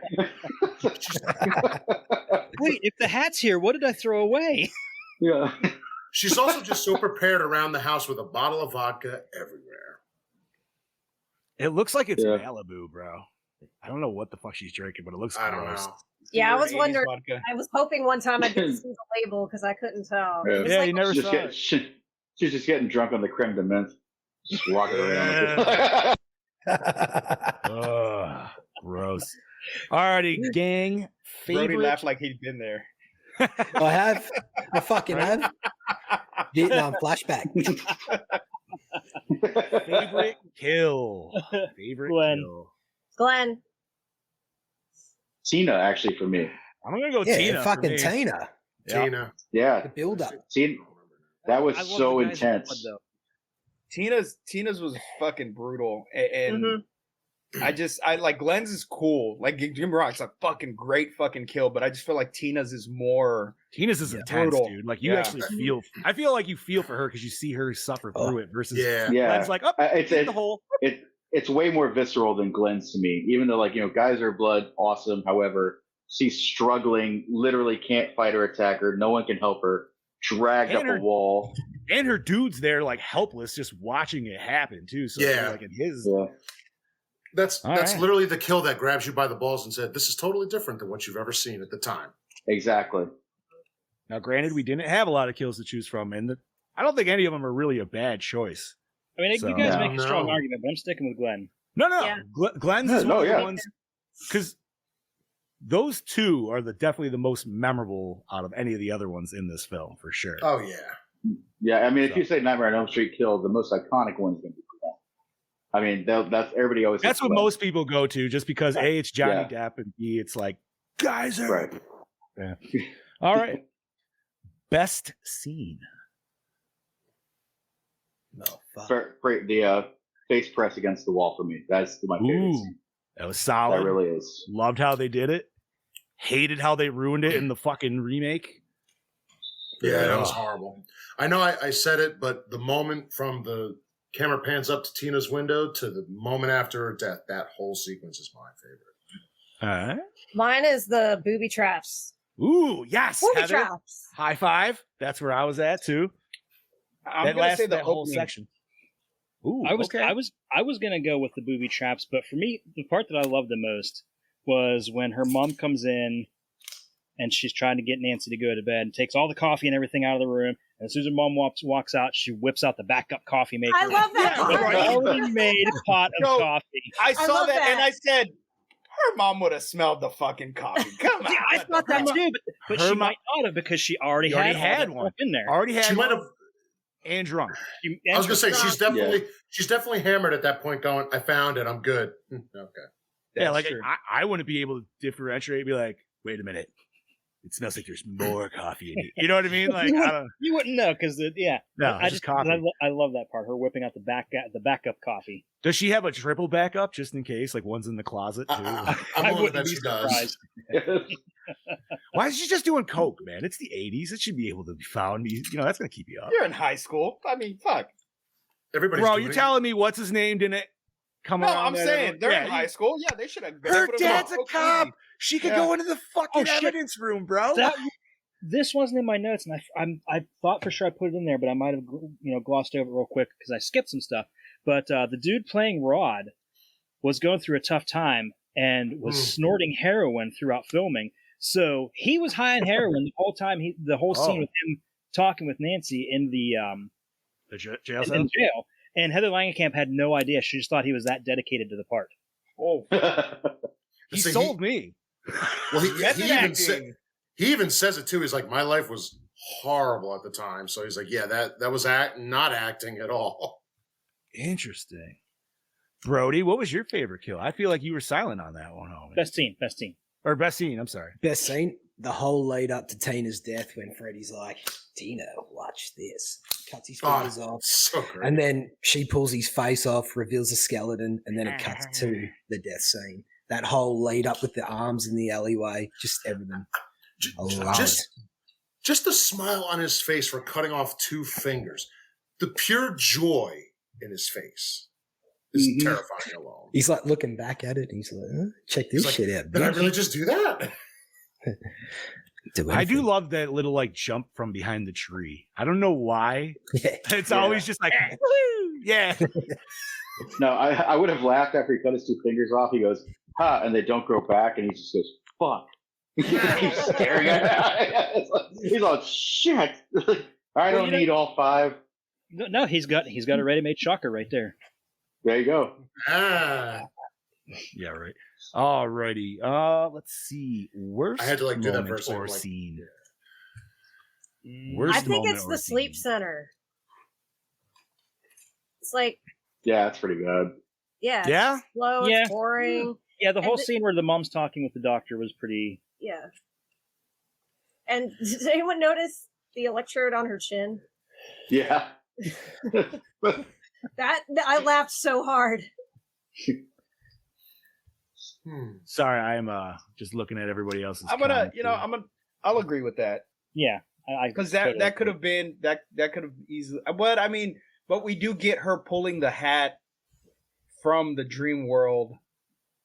So I mean, I can't say that it's not necessary, but because I mean, if it wasn't for that scene, we wouldn't have gotten that aspect of her being able to pull him from the dream world. That's true.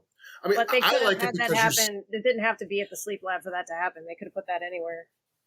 True, but I like in the sleep lab that you see him, like he says, a normal nightmare is like a 4 or 5, and all of a sudden hers is at a 20. I don't know. I think the extreme of the 30. numbers. Yeah, like I like that because it's like, well, this isn't normal.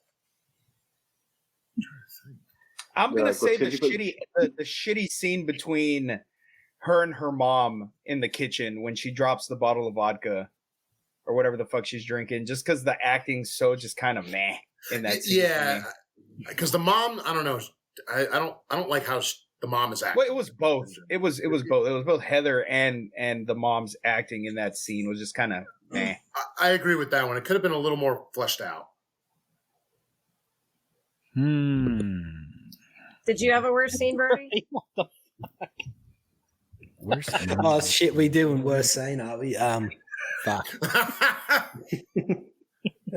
I know. I can't think. I'm trying to think of one that I'm just like meh. Is it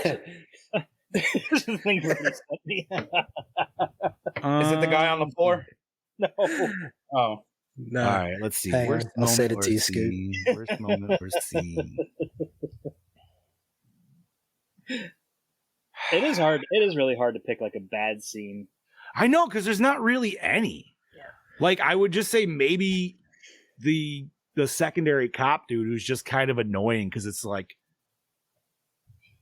I mean, if you're watching her break out windows and he's still just like, huh, that's not weird. You know what I mean? Like, what the fuck? No, he has the best line. Maybe I should go get the horizon. Yeah, you think? Bro, she smashed out 3 own windows in her own house and is screaming bloody murder. Maybe, just maybe. Yeah. If you look really close to his name tag, it's he's Private Gump. It's funny, just right there. I should go get him. Yeah, you think so? I think I'm gonna go get that. I understand it's supposed to be a little bit of comedy, but it's just more annoying. So. I'm going to go with any scene of the mum because she's a fuckhead. So, Gene, you didn't like the blow up doll going through the door window? Oh my god! I was actually going to say that was probably my worst scene. Was the very. It was pretty bad. It was like because Because it's just tacked on and weird. Yeah. You know? Like I don't know why they saw that in final print and they were like, yes. Well, no, you shouldn't. Well, I'm pretty sure you could thank Bob Shea for that. I know They're Wes. probably all coked up when they fucking did this shit. Wes was like, I don't know why they put that in there. Bro, there's no way Wes that wanted a happy ending. Yeah, he I'll say did. there's no way that looked good in '84 even. You know what I mean? It was just like, oh, No. that's clearly a blow. No, but Bob had a cut from a home movie like his kid made or something of that, and he just like, I'm splicing this in. He'll never know. Like right at the end. Ah, that's a solid call. Thanks, Gene. All right. Did the opening scene hook you in? Oh my god, yes. Fuck yes. Yes. Yeah, it was solid, dude. It was I awesome. mean, well, you also get it, the making of the glove. If you don't love that scene, you don't like horror. I even like it in New Nightmare because that glove looks fucking gnarly at the Oh, start. the new Nightmare glove is fucking amazing. That's my favorite glove too. The bone Oh, style not the, one? sorry, I'm not talking about the bone glove. It's like the, the robot actual one. animatronic. I'm talking about the yeah. one. Oh, okay. Okay. The animatronic? Yeah. I haven't watched that movie in a long time. It was fun when we get to that one. Oh, I can't wait for that one. It's a pretty solid movie. Yeah, it's Oh, I pretty know. damn good. It was one of those ones I actually probably saw the most as a kid out of any of the actual ones out of the series for some reason. I don't know why. That always happens. It always Some played the later. most, it felt like, on TV and shit. So, all right. Most attractive character. Nancy. Glenn. Tina. Mr. Depp. Tina, because you know she did some dirty shit probably. Yeah. You know what? I'm going John Saxton because you know he knows martial arts. Oh, I was about to say, you know, Freddie never fucked with him because he saw Enter the Dragon. He was like, "Fuck not that guy." Yeah, like everybody else, not that guy. Anybody but that guy. John Yeah, Saxton. exactly. I'm actually going to go with Nancy. yeah, Nancy. Yeah, She was a cutie. Nancy's good. Especially after she got that gray I say the gray hair rogue style. Yeah. And she still looks great today. Yeah, she does. Yeah. She looks good, but the girl playing Tina looks better. She's aged Fair. a little bit better. Fair. What about yeah. Lynn Shay back in the day? Oh, Lynn Shay. Oh, there Playing you the go. teacher in this. I was hot for teacher. I don't know. Every time I I see saw her, concern in Steve's eyes for like 2 every seconds. time I don't see know her, all I why. can think of is Kingpin. I'm sorry. Yeah. That's fair. All right, boys and ladies. Did the score set the mood? Hell Yes. yes. Yes. Absolutely. Oh, Best horror wait. movie score. I got a hot take for this. This is better than any Friday score because it's an actual score, I feel. Wrong. I just like the 80ness of the fucking score. Yeah, like, you get some it's sweet so synth in fucking there. 80s and so Dum, dum, synth. dum, It's I will just put fucking Friday great. 5 soundtrack against this any day. Ooh. Now, I'll take this. That's just me. I'd almost have to like listen to them by themselves to compare. I do that guess. frequently. I think what happens with this score that makes it so good is the fact that it feels like a bedtime lullaby, like a twisted one every time you hear it. Dun, dun, dun, dun. It's very subtle and it's perfect. But man, when you get them bass hits, dude, like you're just like into Yeah. it. Bum, bum, bum, bum, bum, bum, bum, you know Okay. what I mean? Yeah. So Billy Highsmith says the worst scene was her looking at her gray hair and saying, God, I look 20 years old. Which she was 20 years old when this came out. Yeah. Which makes me wonder how. That's funny. But that's what a Um, teenager would say, really. Yeah, right. Like, I look so old. Like, bitch. All right. Best song. Whatever the I like song the- is playing through the fucking end credits. I was gonna say the end credit song for me. Oh, hell no, the jump rope song. Oh, we going jump rope? We're I'm going with that actual- one. Fuck it. It's a nursery rhyme. I'm one- picking all that. right. I'll Okay. pick that. Fuck it. I can't say Dockin yet. I need to wait 2 more episodes. Yeah. Yeah. Yeah. And that one, then- and that one you get to choose 2 songs. That's right. Dream Warriors. Was Glenn listening I to don't know. anything? Into the Fire's a banger. The sad part is I'm trying to think of best song, and that's all that's playing in my head is Dream Warriors. I'm like, that's not even It has, the right it has movie to. yet. Fuck it, dude. We'll go. What were with you saying there, baby. Brody? Was Glenn listening to anything through his He headphones? was, but you couldn't really tell what it was. It just sounded like background noise almost. Yeah. It was Wham. He's just the jitterbug. Yeah, you could be right. Was there any music when they were hanging out, like the sleepover with at the beginning? No, just that mixtape. Yeah, that's the best song. The sound effects. Yeah. Oh, sorry. Some kids are drag racing outside. Yeah. The explosions and screaming. That's awesome. Yeah, no, that could work too. All right. Favorite character? Freddy. Yeah, Freddy. Yeah. Freddie, Nancy and Freddie. I had both.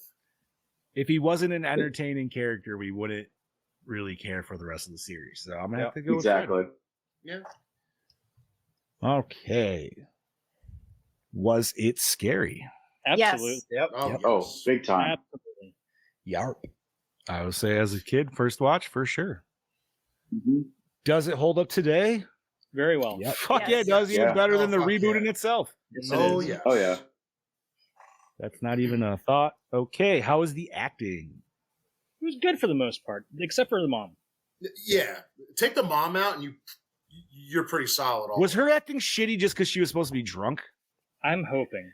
I think that's probably. That's what I always kind of went with it. So We never It's get just her like again, Young and the so- Restless. She's just so out of it. Like, oh my god. no, No, Nancy. Oh, fuck. I It's mean like- you're not wrong, dude. You almost expect like a boom to come down in the shot. You're like, Again, it makes me wonder: how did you end up with the mother again when your father's a perfectly sane man? For the most part. You don't know the rest of his backstory. Yeah, but we could see hers, and the woman's got a bottle of something in every single room. all right. Yeah, I mean, for me, I'm gonna say acting was pretty solid for the most part. Mom was kind of eh.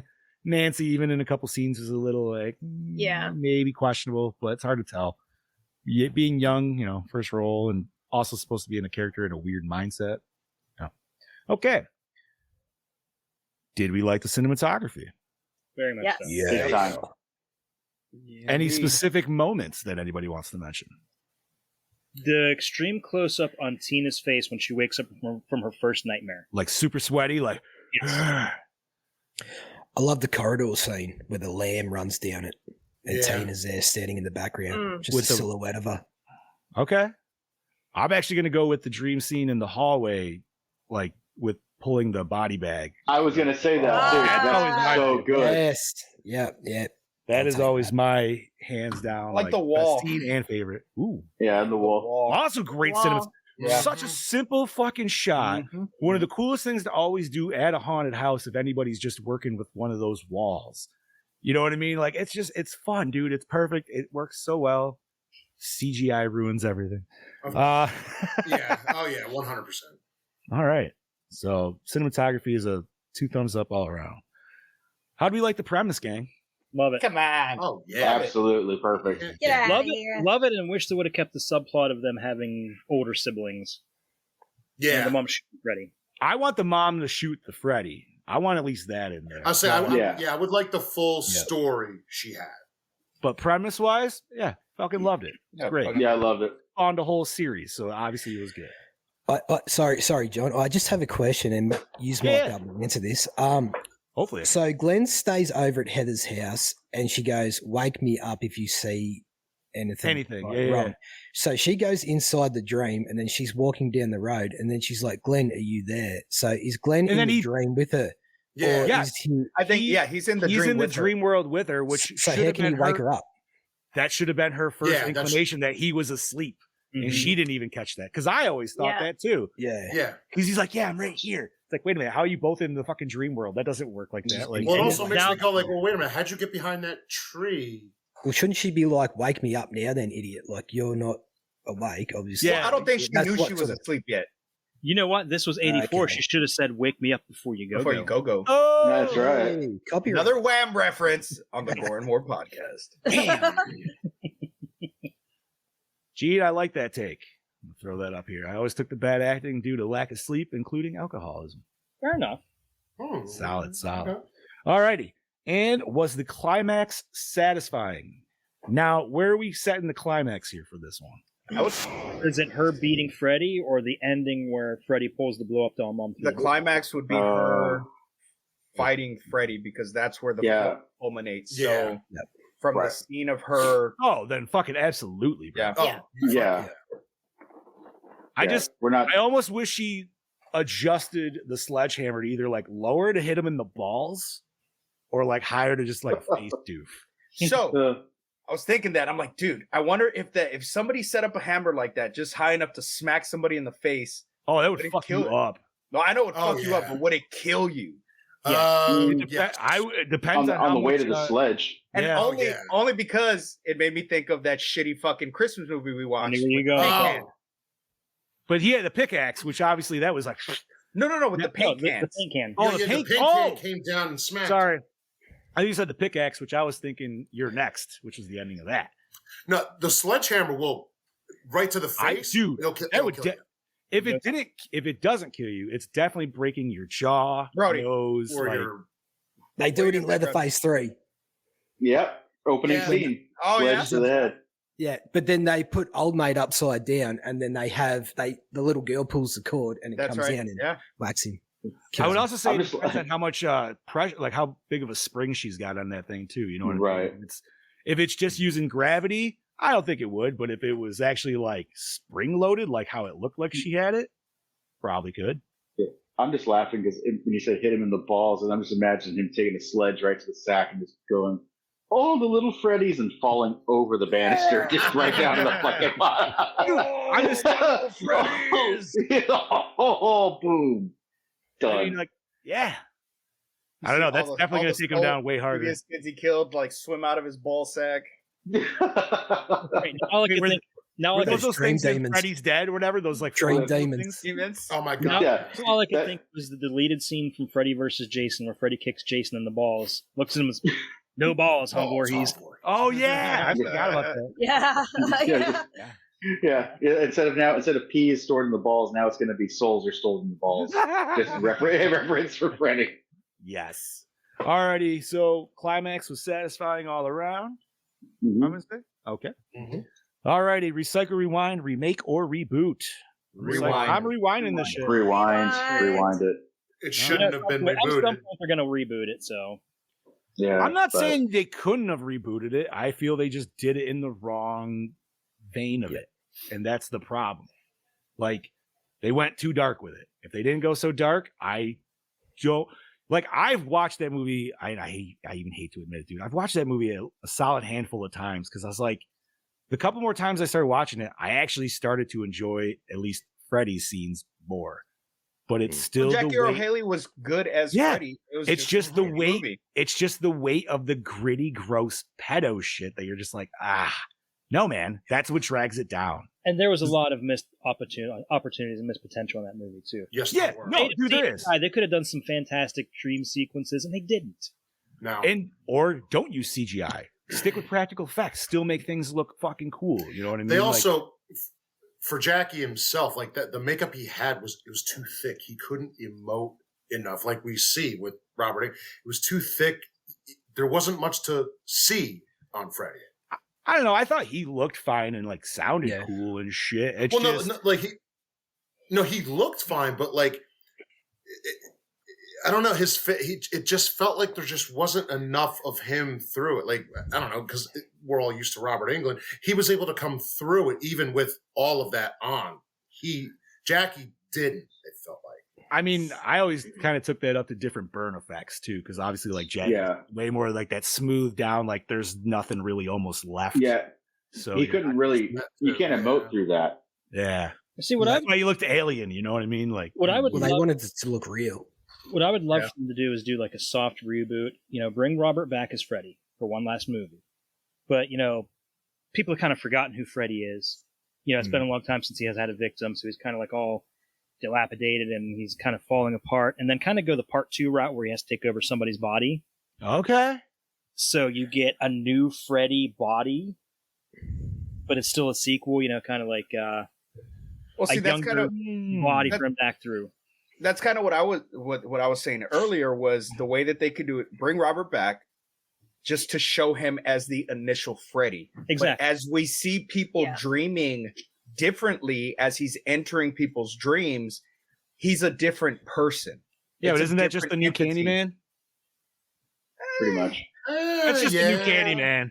No, That reminds me of because everybody's like got a different Candyman story. Look, No, but the then- but easiest then- way to get this solved is to have a guy named Corey Cunningham show up. And he, Corey can go fuck himself. he takes over. No. What no, happens Vito. to Freddy when he kills all the kids on Elm Street? Does he just sit in this dream realm and fade away as an No. old man? He Every expands. town has an Elm Street. Yeah, he expands. Yeah, but if you disregard that, say for instance, and just follow the physics of this film, does he keep one alive so he can live forever throughout the dreams, or like keep one in a coma, or fucking? I think he would have to expand because eventually the parents would catch on. They would either move away or send their kid away, and so it would branch out into, okay, well, I've killed everybody here, but there's still something lingering, and he would have to find that one last kid, and then it would just I think there. They I think he takes up needlepoint. What Yeah, was I that? mean, he gets There two was gloves. there was a mid 2000s movie, and maybe you guys know, maybe you don't, but it was about like there was some weird fucking scary video, and then it ended up like they put it online, so it went viral at the end. Like that was the big like, oh shit, it's affecting the world. Wasn't that Rings? Rings? No, I've never seen Rings, but I mean, it might. That's it literally probably- the premise of It Rings. probably was, but I've never seen any of the Ring movies. So Dude, no, the this was remake's one. actually solid. This was one I where think it was like Joanna they had Man. like duct tape and they had to like cover up their windows and shit. And there was this. Weird, Oh, what the fuck was that? You guys know what I'm talking about. Yeah. Anyways, you Was could it- almost do was it something White like Noise? White Noise. that. No, I think it was White Noise. I think Yeah, it was White the first Noise or White because Noise. this had to do with internet Pulse. shit. Pulse. Pulse. There you go. Pulse. Oh my Say White God, Noise who's was better than fucking that? Batman, and that was not internet stuff at that point. That was like internet 1.0 at best. No, but I was gonna say like you could almost do something like that where you can make Freddy viral. You know what I mean? Like, Cyber Freddy. why not, dude? I mean, essentially, if you think about if you had some sleep deprived motherfucker who's getting chased by him, and he's making video blogs, and then you got people watching these video blogs, and then this dude literally gets unalived on the blog, like how TikTok Live. That's They what I'm did saying. in the And then, remake. That and then that because could of work. that, That could Yeah, work. they did in Because the of remake. That's that- right. You do that in the remake. That Chinese guy gets. He's making Yeah. blogs about how he can't sleep, and then Freddy kills him on the camera. oh yeah. See, I still think that aspect would work very well for Freddy, dude, where you could just expand that out. And they should also have it where he is, like Chad was saying, forgotten, which they were supposed to do, and then they completely just went, yeah, that's worthless. Alrighty, so we are ready to rate this bitch. Now, Bob, you sticking with your 5 out of 5? Yes, I am. I Okay. stand 100% behind it. That's fine. Brody, what do you got, bud? Out of 5. Oh, the fucking out of pressure. 5 dicey, knifey fingertips. Yeah, I'm gonna go 5. Okay. Scubas. 5. Damn. Dave. I give it 5 high kicking John Saxons. All right. I love it. Yeah, all right. Alan. Heather. Wow, I feel bad. Don't feel bad. now. I gotta go. What? 4.3. Oof. Oh, my black heart. My heart. Chad Daddy. Yeah, I'm agreeing with everyone else. This is a perfect 5 for me. Okay. You know what? I'm in Heather's camp. I'm not going perfect 5. Wow. I will give it a 4.5, but I personally think there's other ones in the series that are better than this one. So I will not give it a perfect number. Yes. No. But they would never exist without this one. Part 3 better be a fucking perfect 5. I'm kicking everybody in the Well, dick. it will be for That me. does- man. that does not matter if it doesn't exist. It wouldn't exist because the thing is, things can always be done better. Yes. True. That is Indeed. my True. argument. But this- And that's my argument. True. But this So is with that, we're gonna divide. God damn, dude, I'm doing some maths today. We've never had to do this much maths before. No, we haven't, dude. All right, so we got a 4.8 for 1984's. Round it up Nightmare to on 5. Elm Street. Yeah, round that It's a up. 4.8. No, it's a 5. I think 4.8. It's a 4.8.2. So no. Headcanon makes it a 5 for me. I can't, dude. I can't give it a perfect 5 because even there's some times where it's like there's a little bit of lull where I'm just like, I don't care. And then let's just move it on. So Yep. So I think we should skip nerd news only because there's a shitload of us and we're at the we're already 2-hour mark, so Fair enough. I wasn't gonna say shit. I will say though. Wait, do we want to talk about the ending? Like, okay, I want to talk about the ending. When is she asleep? Like, she's awake. She pulls him into real world, and then at some point she's asleep again. When does that happen? She might have never been maybe she never was awake. No, she never woke up. She's still in the dream, pretty much. Okay, Because that's what I would it's go also with. basically half the movie from the time after Glenn's death, more or less, is the dream, and it stays that way. Yeah, she never wakes up. Okay. Well, I mean, she does eventually because obviously we get to part 3 and she is there. Oh, well, Rick and Morty do the perfect example of Inception. Fuck. The Freddy Inception thing. Yeah. You bitch. Fucking, what's his name? Fredception. Scary Terry. Scary Terry. Scary Terry. I love Scary Terry. Today. No, we all know what happened to Freddy after this, dude. He went out searching for souls, and then fucking Shao Kahn found his ass, and he's like, "Nope, those are mine." And then... All right, Chad Eddie, what are we covering next week? Next week we are going back and we're watching House 2, the second story. All right, never have seen that. Good. Neither have I. That's my pick. I'm excited for that shit. That's a good one. House 2, we can find that on Sweet, our favorite place of all, Tubi.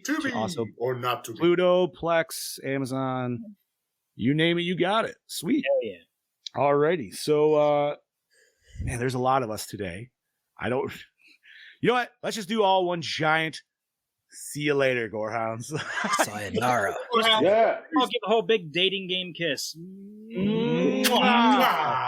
Thank you. Happy New Year. Happy New Year. Yeah. See us next week. Come back next week. New Year penis. Ready.